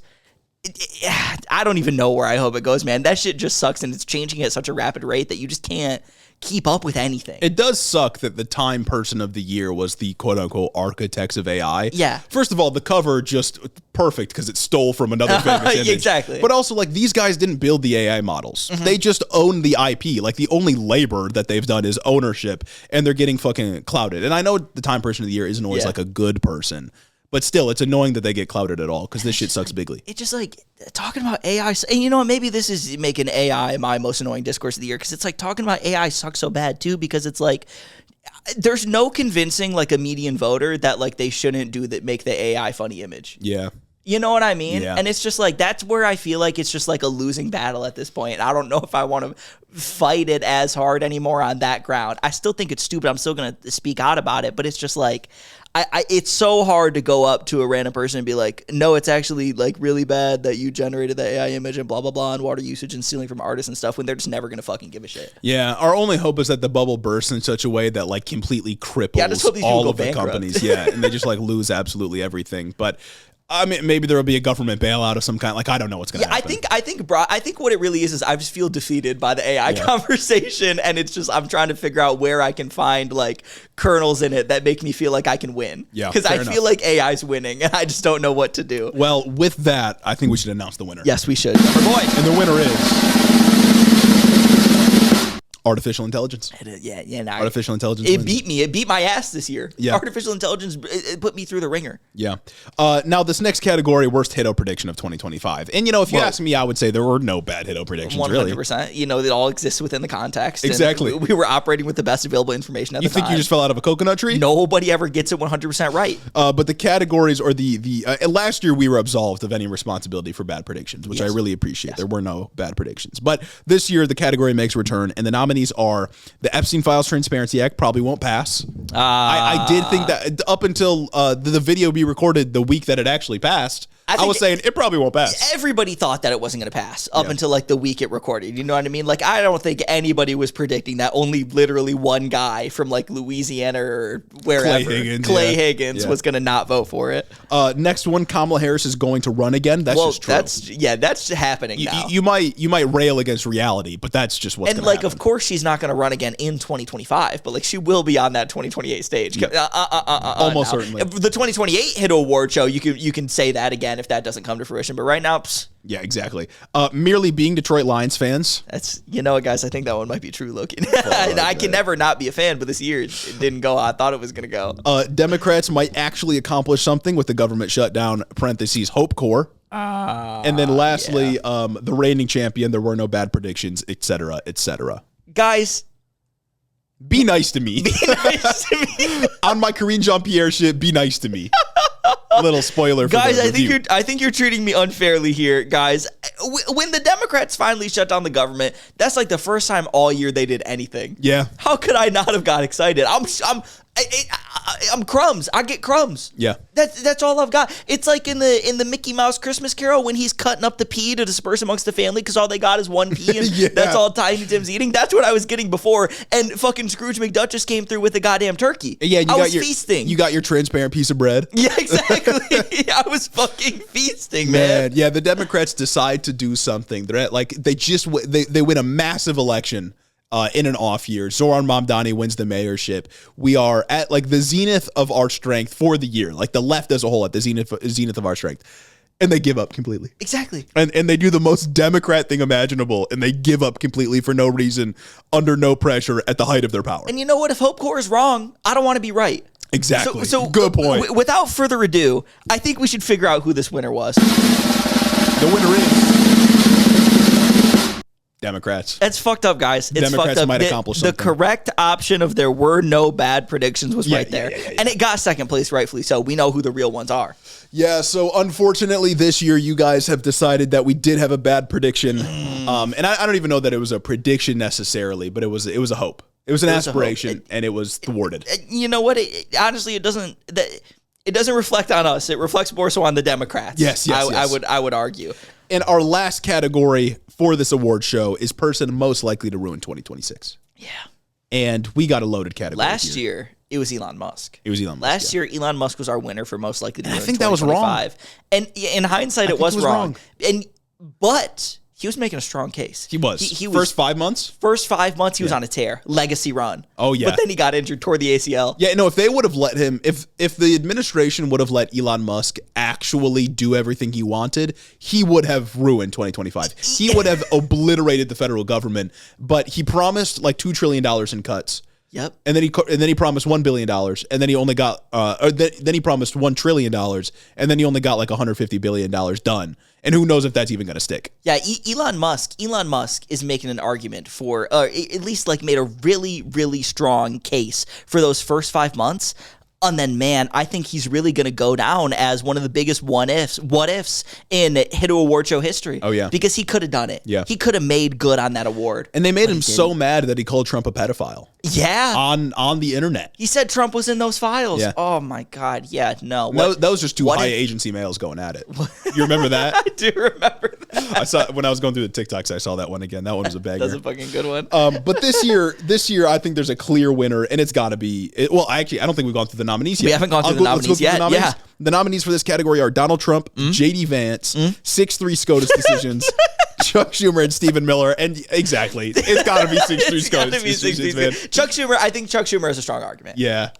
Considering what he did in the 2025 season, the 2026 season coming up, it's looking good for him. Well, I mean, Chuck Schumer's just like chief enabler. Like this dude subtly green lights everything the right wing does. 100%. And that makes him bad. From not shutting down the government and allowing the big beautiful bill to pass to shutting down the government and then allowing your caucus to split apart. Exactly. Wow. Yeah. What kind of horrors can he get up to next year? I don't know. Yeah. But like you said, like come on, drummer girl, fucking A. And the winner is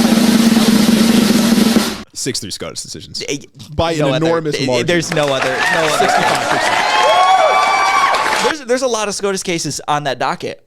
this year. Oh, yeah. There's the one about like unitary executive theory. Oh, yeah. That the Supreme Court is almost certain to decide in Trump's favor. There's birthright citizenship. And there's a whole host of other shit that the Trump administration's been challenging in court, and we will get those decisions next like June or July or whatever. Yeah, I don't think it's quite going to be a Dobbs decision summer, but it's not Chevron again. It's not Chevron again. Chevron, nobody gives a shit about Chevron, but I still care. Yeah. I still care, but I think it will certainly be significant. Oh, it's going to be Chevron was the same year as Dobbs, wasn't it? Or was that the following? I think Chevron was the year after. Okay. All right. That'd be a wicked year. Yeah, but like Chevron doesn't matter when it's a Republican because they're going to let him do whatever. Yeah. Precisely. But like Chevron's important for when like people that actually want to do good things are governing. Chevron doesn't matter when you're like stopping government agencies from doing anything, just in general. Chevron matters when you want the government to work. Yeah, precisely. Yeah. But I do think the unitary executive theory one will probably be the biggest case we get if I'm to make any predictions because wow. Because, yeah. That shit's going to make everything worse. And it's like, I still naively believe that SCOTUS will literally say, guys, like it's written in plain English on the Constitution on birthright. Oh, for birthright, yeah. Like, I have to, like, I have to believe that they're going to give the right decision on that one. Yeah. Or else, what's the point? Mm-hmm. You know what I mean? So, put that down as the worst 2026 prediction, if you will. We'll see how that goes. But, yeah, no, unitary executive theory could just blow the lid off it all. Yeah, no, that's going to enable him to do basically anything and everything. And that's what the Doge effort needed, quite frankly. Yeah, no, absolutely, absolutely. 6 weeks SCOTUS decisions. What a way to end the nominations, the categories, the winners portion of this year's award show. That's right. The congregation is missing someone. And that someone, dear listener, is you. The congregation awaits you over on our Discord. If you go into the description of this episode right now, there will be a link to join the Head in the Office Discord where you will find more than 1,000 like-minded individuals for you to interact with. And maybe most importantly, we'll be there. 1,000 members strong. It is a burgeoning community of HITO heads. That's right. Ready to receive you into their arms. Make you a part of the community. Vest you as a HITO head. Over on Discord, we have discussions. You can interact with other HITO heads. And maybe, for some fun, we can do some community events. And we know that you want to be a part of that. Only available over on the official Head in the Office Discord. And now we're getting into the bracket. It's time for the bracket. The bracket's just always an installment, always a fixture on these award shows. Mm-hmm. And last year was just most insane thing to happen in the election season. There was an election-flavored bracket, most insane moments from the election in 2024. And I always try to base these brackets around like the vibe of the year, right? Yeah. Like we've had most putrid news cycle, most unhinged national news story. Again, last year, most insane moment from the election.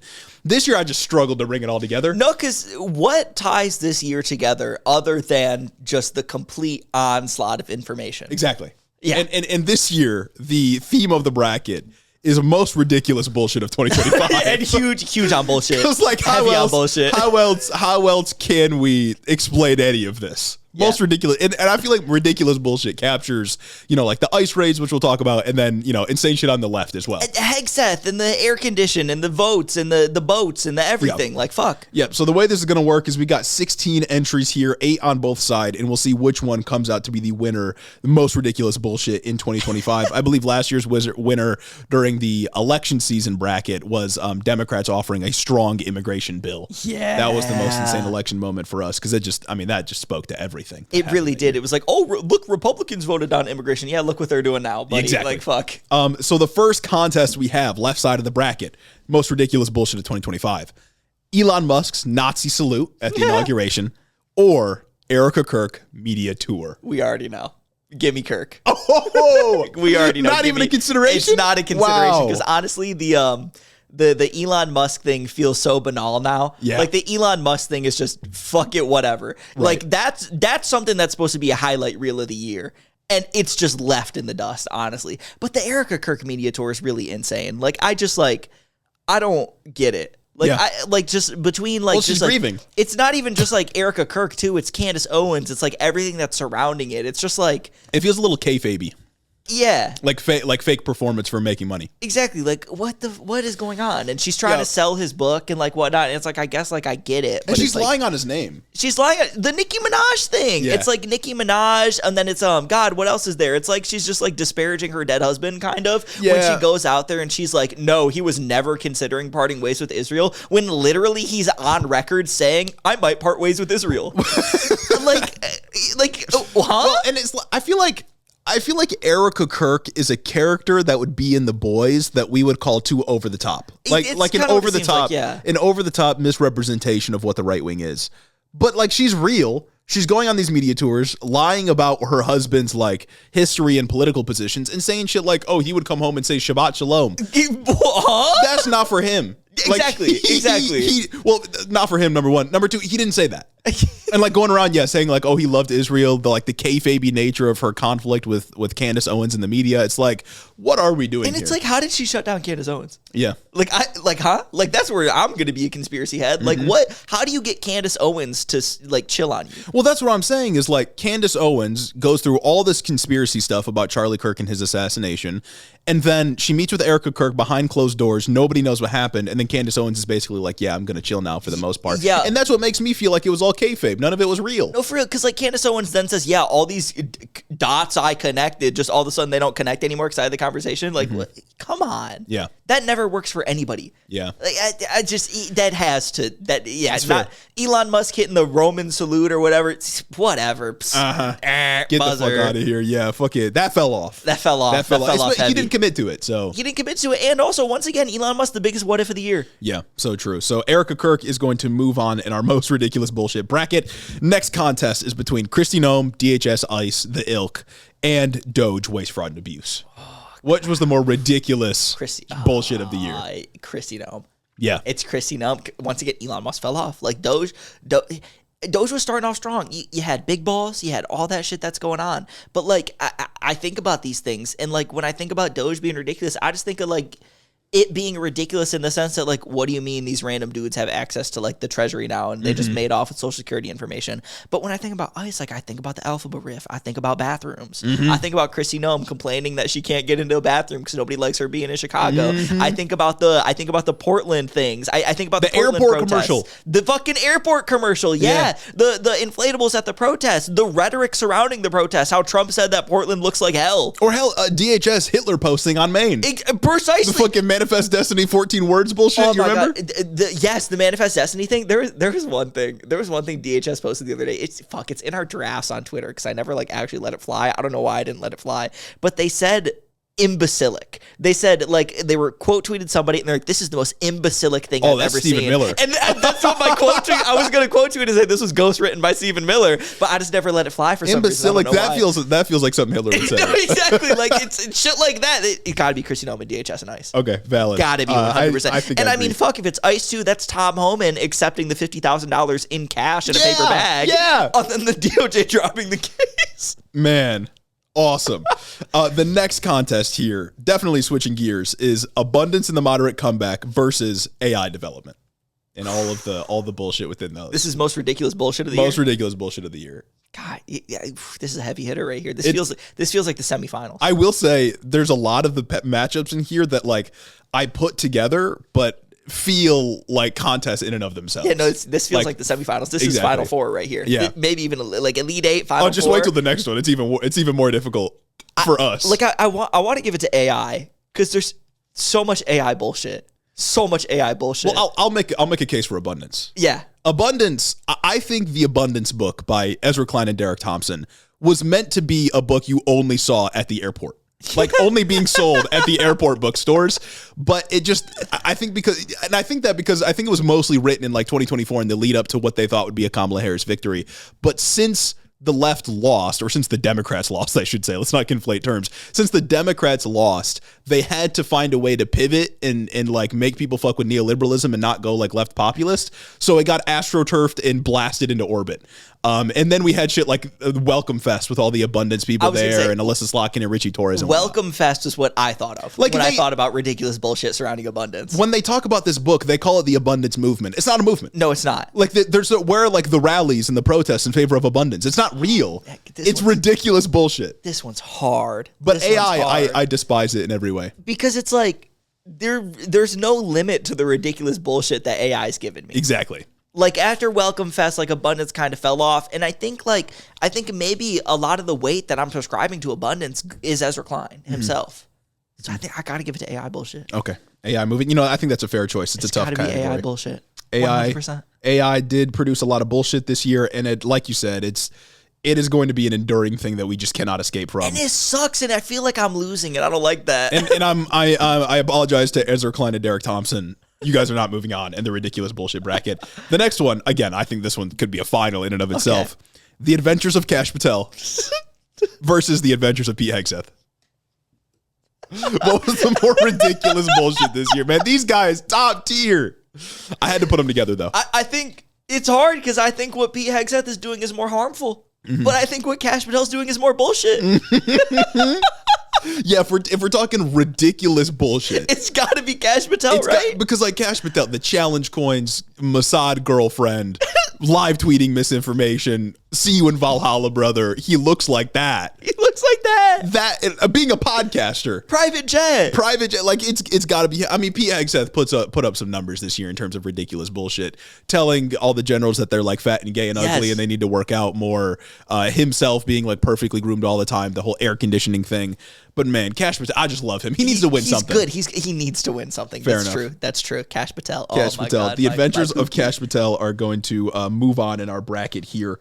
If I can get this to work for me. And like, it didn't happen this year, but like the children's books that he wrote. Yeah. I don't know if we ever really gave that significant airtime on the show, but like making self-insert like literal fan fiction of you riding a dragon and saving Trump is crazy. And that's awesome. It's so cool. Like that's like my favorite thing ever. That's ridiculous bullshit. That's ridiculous bullshit. So Kash Patel will move on. I want to like have a beer with Kash Patel. And I'm not like a beer guy, but like in the spirit of just being dudes, I would love to be a dude with Kash Patel and just have a beer. I mean, Dan Bongino's returning to our field. So maybe we can second, next best thing. That's Dan true. Bongino. That's true. Maybe we get Dan Bongino on the show. After he like openly admitted to being a propagandist. He said, "Well, I'm not getting paid for my opinions right now. I'm not getting paid for my opinions, and also I'm in an office." Now, the next conflict here, the next matchup here, I think is on a similar level. Okay. Not as fun as Pete Hegseth, Kash Patel. Yeah. But I think, like, for us, this is our Super Bowl. Okay. Jay Jones controversies versus Grant Plattner controversies. I had to put these two together, this man. This is the Super Bowl it's right poetic here. Like, justice. what the hell? Oh, my God. Yeah. Jay Jones. Oh, my. I love him, dude. Dude. And you got to take Jay Jones in his totality. It's hard for Grant Plattner because Grant Plattner hasn't had like the election yet. Yeah. But Jay Jones saying in text to Republicans, "I would kill this other Republican," and then getting like a ticket for speeding or something like that, being given community service and volunteering for his own PAC, and then winning the election by like an 8% margin. Cinema. It's because like Plattner, right? Like. What happened with Plattner was like ridiculous and it was like crazy because it's like blah, blah, blah. And then you look at the Reddit comments and you're like, okay, blah, blah, blah. 2008 opinions. Shit was hell back then. I guess he seems like he's changed. And then Nazi tattoo. Mm-hmm. And it's like, fuck, like, I guess. But like Jay Jones, there's no excusing that. And then he won. I think Jay Jones had the most ridiculous bullshit this year because, like you said, the volunteering for his own PAC after going 120 and like a 60 or some shit and getting his community service, the telling a Republican he wanted to kill another Republican if Hitler and Pol Pot and this Republican, and it's like not even a real one, it's like a state house speaker. We're in the room, he'd shoot them twice and blah blah blah, and their kids need to suffer because that's the only thing they'll get like that'll ever cause them to learn or anything. And then the Republican that he's telling that to saying, "Jay, please stop. I don't like it when you talk like this." And then he keeps going. And then he wins the election. That is ridiculous bullshit right there. It has to be Jay Jones. And he won by a bigger margin than Kamala Harris. Yeah. Like there were like Trump Jones voters. Like Trump 24, Jones 25 voters. Nobody cares about political violence. Like what does that mean? I think other people have made this point, but I just find it so funny. Like for someone to see that Jay Jones wrote those texts, like I would kill this Republican. They voted for Trump in 24. They saw those texts and then they still voted for Jay Jones. Like what does that mean? I don't know. Yes, I want him to kill me. It's incomprehensible, man. Yeah. I think it is, or it's like you see that and you're like, yeah, this guy says it like it is. Yeah. Or they're like, yeah, I wanted to get him too. Like for there to be Trump Jones districts in that state, what the fuck? Yeah. Awesome. Ridiculous bullshit. Truly ridiculous. All right. Next matchup is, again, this is just my self-insert. Shout out Kash Patel. Everything from Jubilee Surrounded. Yep. I think I made my case for that earlier. And then all of the media capitulations from like ABC, CBS, the settlements, all that kind of stuff. The settlements, the firings, Barry Weiss, shit, throw her in there too. I don't think anybody took the media settlement seriously. I think everybody recognized that that's just kind of like where we are right now, and it sucks that they all did that. But I think people did take Jubilee seriously, and for that alone, I think that is more ridiculous bullshit. Okay. I think what happened with the media was like awful and stupid, and it sucks, and it's a bad sign for like where we are as a country and a democracy. But you think people like recognize what that is when they see it? But I think pretty much everybody like called that out. Yeah. Like that was very much our news is owned by billionaires and they don't want to deal with a lawsuit, so they're just going to pay Trump and maybe curry favor with him. Or they want mergers later down the road. Yeah. Or they want mergers later down the road. But I think that a larger subsection of those same people think that the Jubilee videos are like good discourse. Yeah. And for that and that alone, I gotta let it advance. Our next one is the treatment of Zohran Mamdani Oh God. in tariff discourse. Yep. Oh, dude. I think this is an easy one. It's the treatment of Zohran Mamdani. Yeah. Tariff discourse is ridiculous. Elon Musk, greatest what if. He was voted like rookie of the year last year. Yeah. Only to come into the league and just not and fall flat on his face 5 months into his first season, right? His rookie season. And then but like tariff discourse, in my mind, fills the same kind of role. Tariff discourse was kind of what we anchored a lot of the don't vote for Trump on. It was like that, and it was how necessarily his immigration plan was going to be horrible. And then tariffs, he just like on and off and on and off and on and off and on and off. And it was just, frankly, loser shit. Tariff this, tariff that. I'm about to tariff my fucking skin. Exactly. If you keep talking about this shit. Tariff this, tariff that. Oh, you're mad at me? No tariff. Yeah, like maybe tariffs, little tariff, big tariff, no tariff. Like talking about tariffs so much was annoying to me. Yeah. But it wasn't like ridiculous bullshit in the way that like Zohran Mamdani is going to do another 9/11 is ridiculous bullshit. Precisely. The way that Andrew Cuomo put pictures of Hassan up and was like, yeah. He's friends with the guy who said this. And it's like, okay, man, whatever. Yeah. When you are beefing with an internet personality again, you've already lost. It's over. It's just a natural truth. It's a natural law, I'd say. For sure. If you're beefing with a podcaster of any size, it's over. The next matchup here is Zohran Mamdani moving on. The next matchup is, I think this is another easy one. The One Big Beautiful Bill and all the discourse around it. And the Epstein files. Epstein. Gotta be give me Epstein, Epstein. man. Come on, give me Epstein. Once again, like One Big Beautiful Bill, that's just evil. Yeah. That just sucked like hugely. And that was more frustrating discourse than the Epstein files. Everybody pretty much knows what's going on with the Epstein files. Yep. That is ridiculous bullshit right there. There are so many contenders. Yeah. This is a stacked season. Next, or going back over to the other side of the bracket now, we're in, I believe this would be, the quarterfinals? Yeah, I think quarterfinals so. now. We got 8 candidates left. Back to the other side, back to the top. Erica Kirk Media Tour versus Kristi Noem, DHS, and ICE. And if I were to throw my opinion in the ring, I do think that what ICE has done has been belligerent, has been ridiculous bullshit, to be sure. Yep. But I don't know, maybe I'm this is, I don't know, not like hubris, but a bit of like self-aggrandizing on my part. But like for the most part, ICE is doing what I expected them to do. With like the mass deportation plan and how insane we said that was going to be and how harmful we said it was going to be. I never could have imagined like Meal Team 6 breaking into a Chicago apartment building, all that kind of shit. Gunboats on the Chicago River. Gunboats. Like they've done a lot of shit that's insane that I didn't expect. But by and large, this is what I feel like we knew it was going to look like this. Yeah.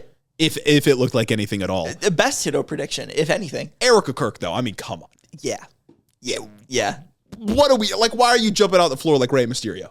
Why are you coming out to like pyrotechnics, man? Like, I just like, whatever. Like, I get that anyone who wouldn't like this is gonna be like, why are you making fun of a grieving widow and whatnot? But it's just like, maybe we shouldn't be like, even if it's not just her, maybe we shouldn't be like blasting grieving widows all over the place, because it's bound to be ridiculous. Like, no matter what you do, like, well, like it's one thing to be a grieving widow, and it's one thing to even grieve publicly. Like, I'm not saying people should hide away if they're going to grieve, but it's a whole other thing to lie on your dead husband. It's another thing to lie on your dead husband's name and do like 45 town halls. Yeah, like back to back to back to back. Like, yeah. I don't know, man. At some point, it goes from grieving to doing propaganda. Like, God, it feels like performance. Like, yes, a lot of it feels like performance. And I will endlessly go back to the Shabbat Shalom shit, Shabbat Shalom bullshit, if I'm to keep in the spirit of the bracket. And also, just once again, your husband was on record publicly saying, I don't really think I fuck with Israel anymore. And you come around and you go on the Barry Weiss town hall, you go on whatever, and you're like, yeah, he loved Israel, unwavering in his support. Shabbat Shalom. Yeah. Fucking, what? Yeah, like this is the kind of shit that makes people anti-Semitic. It's the and that sucks, man. It's like precisely the reason why Alex Jones and Candace Owens, at least up until now, could get away with saying Israel killed Charlie Kirk. Yeah. Because what do you mean he was publicly starting to pull away from Israel, and then he dies, and then the person who was the closest to him ever said, no, he loved him. He loved that shit. He loved Israel. He loved the Jewish state. It's like, no, man, he didn't. He didn't. It's like, I think like in the book, she talks about like the Shabbat Shalom stuff, or he did. He wrote about it and then she published it for him, whatever. Yeah. And like, I'm not versed in like all the practices of Judaism or whatever, but like Shabbat to the extent that I know is just like chilling on the weekend type shit. And it's like, but that's like a practice that first of all, like every fucking religion does in the world, but also he did not come home and say Shabbat Shalom. And like, there's a reason that she's saying he came home and said that at the same time where she's saying like, oh yeah, he fucked with Israel heavy. Because it's like it's curious. Like, it's curious. Why does she feel the need to like say that like he fucked with Israel so heavy? Yeah. Like, who is TPUSA trying to get the like Zionist money? Like, I think so. Like, were they getting in trouble because Charlie Kirk was starting to waver, and now that she's the president in TPUSA now, right? Yeah, she's like running that shit. Now that she's running TPUSA, she's like, nah, give me the bag. Like, is that what's going on? Either way, this is bag focused. Yeah. And I think that's ridiculous bullshit. Yeah. Fair enough. Erica Kirk moving on to the semifinals. Next competition is Developments of AI versus The Adventures of Kash Patel. Man, both just ridiculous. It's a tough year, man. Yeah. There's lots of contenders going around. I think either of these could reasonably win. I think this is like a 2-point game, 1-point game. It's buzzer beater type 100%, shit. 100%. Yeah, just a dagger from the logo. Yeah, exactly. From the logo. From the logo. And I think for that reason, it's Kash Patel. I'm invested in the guy. I do like it. I'm invested in the guy. I love the challenge coins. There's not a story that gets published about Kash Patel that's normal. yeah. Everything's so insane. There are things that get published about AI where you're like, okay, or maybe you look into it and it's like, okay, AI being involved in cancer research, and you're like, okay, that's cool, but like that's just software from before, but like whatever. And it like okay. It is ridiculous. I will never stop saying that AI is not ridiculous. I will never stop saying that AI doesn't like suck and whatnot, but Kash Patel. Give me cash. Give me cash. Give me cash. Give me cash and give me cash. Next one, J. Joe's controversies versus Jubilee Surrounded. Fuck it, man. Give me Jay. It's got to be J. Give Joe, me Jay. man. All my money on Jay. That game's a blowout. I despise Jubilee and everything it does, but it's not as ridiculous as J. Joe's winning a statewide election by 8 points. Like, with bigger margin than Kamala Harris, Trump Jones. But like, you were asked about Jay Jones on TV. I know. Like, what the hell? I was held to account for shit that Jay Jones said, and I was like, yeah, whatever. I don't really care. Like, Virginia, he's not going to win anyway. The controversies against his campaign, and then he won. And now I'm on this show saying, you know what? I condemn political violence. It's not me, it's the voters. Yeah. The voters are what put this out there. And in a democracy, the check on politicians is the voters, and they said, shit. Yeah, the voters said this does not disqualify him from office. It's cool. Yeah. Okay, go for it. And in fact, the funniest part of that story is the person who leaked the texts lost. That is so funny. Yeah, that is funny. Virginia, man. Wasn't there also like a 7-figure ad buy to like blast the information about Jay Jones like around there, and voters did not respond to it? In fact, Democrats won a trifecta in Virginia.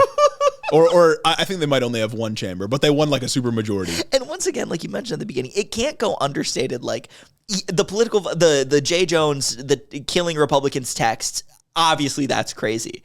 But just the sleeper hit of him getting a ridiculous speeding ticket and doing community service for his own pack. Yeah. I mean, come on, Me man. when I'm bag-minded. Exactly. Like, that's hustle mentality on a level we've never seen before. I need somebody like that to be AG. Yes. Because they, again, bag-minded, they are thinking deeply, and they know how to get away with shit. 100%. And I need you to, like, know that so that you know how to stop other people from doing that. You know what I mean? That's how you're going to be the best consumer advocate. Exactly. J. Jones for president, man. J. Jones for president. Holy shit. Next matchup, final in the quarterfinals, is the treatment of Zoran Mamdani versus the Epstein files. Epstein. It's got to be Epstein. It's I mean, Epstein. come on now. Zoran Mamdani is ridiculous, and it hit a very, very, very high. Yeah. I think the Epstein high eclipsed it, and I think the Epstein high lasted for longer. Yeah. Because it's truly been all year, or at least the Epstein high has been going since, like, when did it start popping off? Like May or June? The shit started at the very beginning with the binders. Yes. But then it popped back off in like June or July. We traded like Big Beautiful Bill discourse for Epstein discourse, and it's ran away with the year. And then it was government shutdown for a little bit, and then we fucked that up, and then it was Epstein right back to Epstein. Through files. Christmas, it was Epstein. Like still going on. It's Epstein. There's going to be information that comes out after these are published that like is new again. Yeah. Well, the episode we made was almost immediately like there was new information out. Immediately irrelevant. Immediately, that was probably the worst prediction of the year, is that they're going to like stall this information, and they immediately came out with things I can't even repeat about Donald Trump. They just fucked it up. Yeah, I think they just did a bad job. I think a lot of the stuff that you're referring to, like the Lake Michigan shit. Yeah. I think that was a leak that they meant to make those files not indexable yet because they didn't finish the redactions. Yeah. And then people just found them anyway because they were on the website. You just had to search for like the name itself. I heard people say that like they fucked up the redactions because Elon Musk got rid of their Adobe Acrobat subscription. Oh, well, that's just which true. Is true. That's and it's like, true. That's so funny. Yeah. That's crazy. It's Yeah, they didn't have Adobe Acrobat anymore, so they just had to highlight. Elon Musk win healthy, goated. Absolutely goated. Yeah, before he had his proverbial ACL tear, he was making a deep run. All right, semifinals now. Erica Kirk Media Tour, Adventures of Cash Patel. I want to give it to my boy Cash. I do. I was gonna say I think this is where like Erica Kirk makes a strong run. Yeah, but I think compared to Cash Patel, man. Yeah, like they're both ridiculous. It's both nonsense. Erica Kirk leveraging the death of her husband to like go on a media tour. But like Cash Patel's just like this. Cash Patel didn't wait for an opening, didn't wait for an opportunity. This is him. He trailblazer. Yes. He carved his own path. Yeah. He did it. He never wavered. Mm-hmm. He never tried to be something that he was not. Mm-hmm. And he is wholly him throughout this entire process. I don't know if he's capable of telling a lie. Other than in front of Congress. And for those reasons, like I think this is a tough one. Mm-hmm. Once again, this is another dagger from the logo situation. Honestly, this is buzzer beater half court. Yeah. Barely got it off before their shot clock went out. Mm-hmm. This is fourth quarter, clock's at 0, quarterback scrambling, touchdown pass. Cash Patel. Hell yeah. Cash Patel is going to move on to our final contest. And I think he worked for it. I think so too. He put in the work this year. And I mean, we didn't even like catch the vibe of Cash Patel until later in the year. No, yeah. Because he was like hiding from us. And it's like, who is this guy? Like, he wasn't one of the people that I feel like anyone was keeping their eyes out. When nominations were happening, I was way more focused on RFK Jr. I was way more focused on, like, other, like, cabinet picks and, like, whatnot, that he's going to fly by the wayside. Like, Pete Hegseth was going on. Like, there was all this other bullshit. I had to focus on which appointees Alyssa Slotkin wanted to nominate and Kristi Noem and, it's a whole host of issues. Yeah. And for Cash Patel to just... He's inspiring, really, to me. Because he was a podcaster. He's a podcaster. And like, that could be me. He was himself the whole way through. Like, to know that I one day could go from podcaster to head of the FBI to flying around on the taxpayer dime to see my government-mandated girlfriend from Israel. Yup. I mean, that's the life, man. Holy shit, man. What are we doing? And I hope he lives it fully for the time that he's gotten this job. And it's like, yeah, and even if she's not a Mossad plant, like, it's so bad that everyone is like, he can't be with her. There's no way. There's just no way. And that's what else can a fellow want? What else can a fellow want? Yeah, that's the life right there. That's exactly. The life. Cash Patel, I look up to you. You inspire me. You're going to be my North Star in 2026. Hell yeah. Now, this next one sort of feels coughing baby hydrogen bomb, but J. Jones versus the Epstein files. I wish J. Jones could go deeper, but I don't think he could do it. Part of me like wants J. Jones to go deeper though. I think No, that'd be snub of the century. There's no way he can pull that Like off. I knew Epstein Files was going to be ridiculous. Jay Jones never should have won his race. Never should have won. But like, there's no way I could have anticipated the extent to which Trump and the people around him have utterly fumbled the Epstein Files. Jay Jones comeback of the century. Like Jay Jones put up numbers. Yeah, Jay Jones was going crazy. But I don't think it's crazier than this is a Democrat hoax. Everyone should look at Bill Clinton. Actually, no one should look at Bill Clinton. Fucking everything related to this story has just reverberated and will continue to. Jay Jones did so much with so little. It's true. So much with so little. He was in the league a short time, but he made a splash. But I just like Jay Jones Rookie of the Year. The Epstein Files were creating themselves and percolating long before he was even born. Oh my god! Like I don't think it can go to Jay Jones. And we got Epstein wanting to flick it up with anybody around anybody him. and everybody. Anybody and everybody. Just hey, Steve Bannon, let's get a picture. Like there were so many conspiracies, especially related to QAnon, that like the elite cabal of pedophiles that run the world speak in secret codes and they move in the shadows. It's like, no, they were taking flicks out in the open and Epstein would be like, hey, I got a kid for you. Yeah, no, really, there was nothing shadowy about like what was going on with this. They didn't even try to hide it. They just never thought they would get caught. Exactly. Honestly, they're lucky that like Discord didn't exist back then. Yeah. You know what I mean? Yeah. Or shit would be all on there. We'd have the goddamn Discord files or some shit. Like honestly, these people were just doing it and getting away with it. There was nothing crazy about it.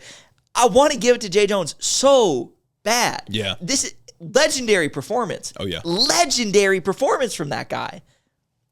But the longevity, the legacy of the Epstein Files, it's got to go. Maybe one day Jay Jones can make another deep run if he does something else insane. Yeah. Or another thing leaks from his past. I don't know, but I this think might be his one and only chance. Jay Jones on the Cinderella run. Yeah. On the Cinderella run, but it's like, in a year where the Epstein Files are around, what are you going to do? What are you gonna? Especially when we're getting like letters that were intended to be sent to Larry Nassar. Oh, Like one pedophile, God, dude. one pedophile king hits up like a pedophile with a fiefdom. And he's like, "Hey, Trump's just like us." just like us. Like I love that. Like if that letter is real, if that letter is like actually somehow authenticated, it's over, man. I'm hanging up the hat. Like there's nothing else that I can do or say on this podcast that would ever be as meaningful as like that. In some way, shape, or form, like that would be so absurd that I'd have to quit. It's just crazy that we have like an honest to God elite pedophile conspiracy, and all the people that were talking about it for years are doing nothing about it. Silent, man. Just dead air. And I guess that brings us to the finale here, because Epstein Files move on. And that makes the final competition between Kash Patel, the adventures of Kash Patel, and the Epstein Files. Oh, man, in a year where it's not Epstein Files, if this finals could have been fucking Jay Jones versus Kash Patel, man. That's the finals we wanted, man. That's the finals everyone wanted, yeah, frankly. But Epstein Files is just, it's a dynasty. Yeah, it's the Chiefs. They're just loaded up, man. They got all the money. They got all the players. It's just the Tom Brady Patriots. Exactly. There's nothing you can do about it, man. There's nothing you can do about it. Fuck. Like, oh, my God. It's Epstein Files, man. I'm sorry, Kash Patel. Kash Patel, I really wanted you to win something. Kash Patel, I think you got snubbed twice before, but this time I think you do deserve to lose. He made a deep run this time, man. Yep. He got some clout to his name. He'll be able to attract better players in the future. But the matchups here. Yeah. God, the matchups that were in this bracket. This year's bracket might be one of the best. That's what I'm saying. It was stacked. It was utterly stacked. So many of these teams, you could have an individual argument for their own finals appearances or their own finals wins in a year where we don't have the Epstein Files. Like this administration, under the big beautiful bill, made the biggest cut to the social safety net in U.S. history. Yeah. And this wasn't even like a squeak on this fucking court. I forgot, kind of. Yeah. Like, I can't lie. Like, I low-key did forget and that story got blown out in the first round of this bracket. Yep. Like, not even a consideration. And it's like, even, like when we were reading Independent, shout out the Independent book review that will be out next episode. Please go listen to it. There were things that Karine Jean-Pierre was bringing up where I'm like, fuck, I forgot about that. Yeah. Like the Jim Clyburn letter where he said, oh, Democrats should just play possum. Yeah. Like, shit, like, oh, wow, so much happened this year. Yeah. No, it's been a lot, but I think that rounds out the HITO Award Show. It does, and we're looking forward to it next year, folks, and maybe we can, I don't know, do something better with the world. Hopefully, everybody chills in 2026. Yeah. That's what I got to say about that one. Yep. Looking forward, I'm not looking forward to much. Yeah, my New Year's resolution is to chill. Chill so much more. Huge on chilling so much more. Have a less busy holiday season, shit like that. Yeah. You know. Yeah. Well, that brings us to the end of this show, and I don't think we can get away without saying thank you. We can't get away without saying thank you. Gotta say thank you. Thank you to everyone that got us through another year of HITO. HITO's fourth year. And honestly, like, you know, we try not to flex too much. Yeah, that's true. We're just little fish in this big media pond. But HITO has grown quite a bit. HITO has grown in this past year. 2025 was great. 2025 was a year we 2 episodes a week. Mm-hmm. We're content creators now, folks. Official and it's because of people like you. Yeah, HITO absolutely to the moon. Feel like a Democrat because Trump being in office is good for the numbers. Exactly. And, you know, I think the best person or people of the world should go to these fine people. Oh, yes. That are on the Patreon list. Yeah. And that keep this show running. That's right. They're the midnight oil that keeps my laptop screen lit up so I can do these show notes. It keeps it burning a hole in my lap. Keeps it burning a hole in my lap so I can go crazy and I can deliver the takes and I can deliver the news and I can deliver the award shows every year. And I got to give a special thanks and award to the following few. This is a special thanks to Caden Kraut, Chris the Postman, Christy Beck, Mike Czaplinski, Clayton LaFed, Mark Yeager, Caleb Joy, Rich Toro Tari, Fergalaki, Max Vasquez, Jacob Rogers, Colton Mooberry, Fixer Punk, Jim Egbers, Big Burrito, Cincy Elks, Joe Stenstrom, Adrian Sandoval, Chloe Sam 601, Colleen Kutch, Jennifer DeVoe, Croft Fission, Benethan III, Alexia Benanti, Big Booty Beatdown, Sam Maloney, Ted Cruz Boy Toy, Dictator Jace, Luke O'Shea, Carker Tarleson, Danielle Jackson, The Word of Microsoft, Jennifer Science, Aaron and his Gundams, Darth Father, Taylor for Content, Curry Chambers, Retro Mondo, Veronica, AKAV, Raxon, Ass Smith, The Growler, Murder in a Trench Coat, Casey Lynn Kelly, A.K. Ghana, Gwanda Don, Zach Lantian, Austin Greif, Marcus Corbett, Caleb Roper, Taylor Insight, Cammy, Tylen Freeman, Isaac Hodges, Madeline C., Anna Valinic, KCC, Sayas to West, August, Particular Pickman, Sir Capilot, Jeff Sines, Brendan's Egg, Froggy Gumdrop, Jackie Boy, Shameless, Coherent Babbles, MJ Sharp, Michaela Muncie, The Walls 3000, Chris T., Kishan Lala, Amanda R., Tyler J., Particulon, Memphres, Rhonda Stiletto, Midwest Marks, Joe the Mailman, Gary from West Michigan, Shawnee Gigi, Juniper, not Jupiter, Stacked Crabs, iCrowley, Urban Peach, Lord of Forlorn, Holt Forsyth, Booty Snakes, Do Fairy, Chelceratops, Austin Lima, Lane Waltz, Azim Fit Hussein, Gorgeous Girl Mukes, Brooklyn G, Noverk the Dastardly, Goldthorn, Addie Book, Merlin, Cryo Bongi, Sergeant Pookie, Hoodie, Kim Kitsuragi, Rose Grimm, Kristen, Jamie D. Young Extremist, Jack the Heathen, Archer W, Evan Mingo, AJ Torres, Elo Nico, Jake Hall, Seth Schmidt, Noah Sajas, Majawat, Ultra the Dragon, Mercy Boku, Dick Cheney and 6-Inch Heels, Luke Wechter, Henry Kraggles, Tristan Ringsmith, Yaya, Asura the Atheist, Aiden Reese, Deep State Agent, Puddle Pirate, Southern Lefty, Lark61, KC, Cannon Man, Troy H, Rock Muffalo, Nahan San Diego, Nut Mode, Nick from New Haven, Connor Nix, Sound Logic, Sleven, I Have Never Made a Woman Orgasm, John from Houston, Jordino, Haley Weibold, Pablo Vasquez, Nurse Jen, Soul DJ, Maple Big Dog, CAA, Small Creators Fund, Taylor from Burnt Down Minneapolis, Northeast Nick, Aya, Retired AF and SC, YK Coolin, Wolfer G, Gayest Worm, Niles Chamberlain, Sugar Free, Baja Blast, Kristen the Leftist Nurse, Fake Airplane, TJ Loves Colleen, Mothman's Gay Lover, Real Jesus Christ, Queerla, Carter Geffen, Blulu 92, 1,000 Miniature Horses, My Mom, and maybe one day Cash Patel, man. Maybe one day. Come on, man. That's a colleague. That's a brother in arms right there. That's a colleague. It's a brother in arms. It's my hero. It's the person I aspire to be one day. I wish I could be him. I wish I could be him. Yeah. I wish I could be him, man. That's my New Year's resolution, to be more like Cash Patel. Just open my eyes really big. Open my eyes fucking huge. Open my eyes huge, look nauseous all the time. Lie to Congress to protect a pedophile president. Oh, man, what a guy. What a guy. What a guy. What a guy, and what a year it has been. Once again, special thanks to not only these wonderful, beautiful patrons, but the other people on Patreon, and also everyone that's listened to this show. We could not be here without you. We would not be delivering this news. And the #1 geopolitics podcast wouldn't be where it is. Exactly. So we thank you greatly, and we look forward to another unspeakably bad year. Yes, and please tune in to our year 2026 kickoff, Independent by Karine Jean-Pierre review. It's going to be the first episode of the new year, and it's going to be good. Yes. So thanks for listening. Have a great one.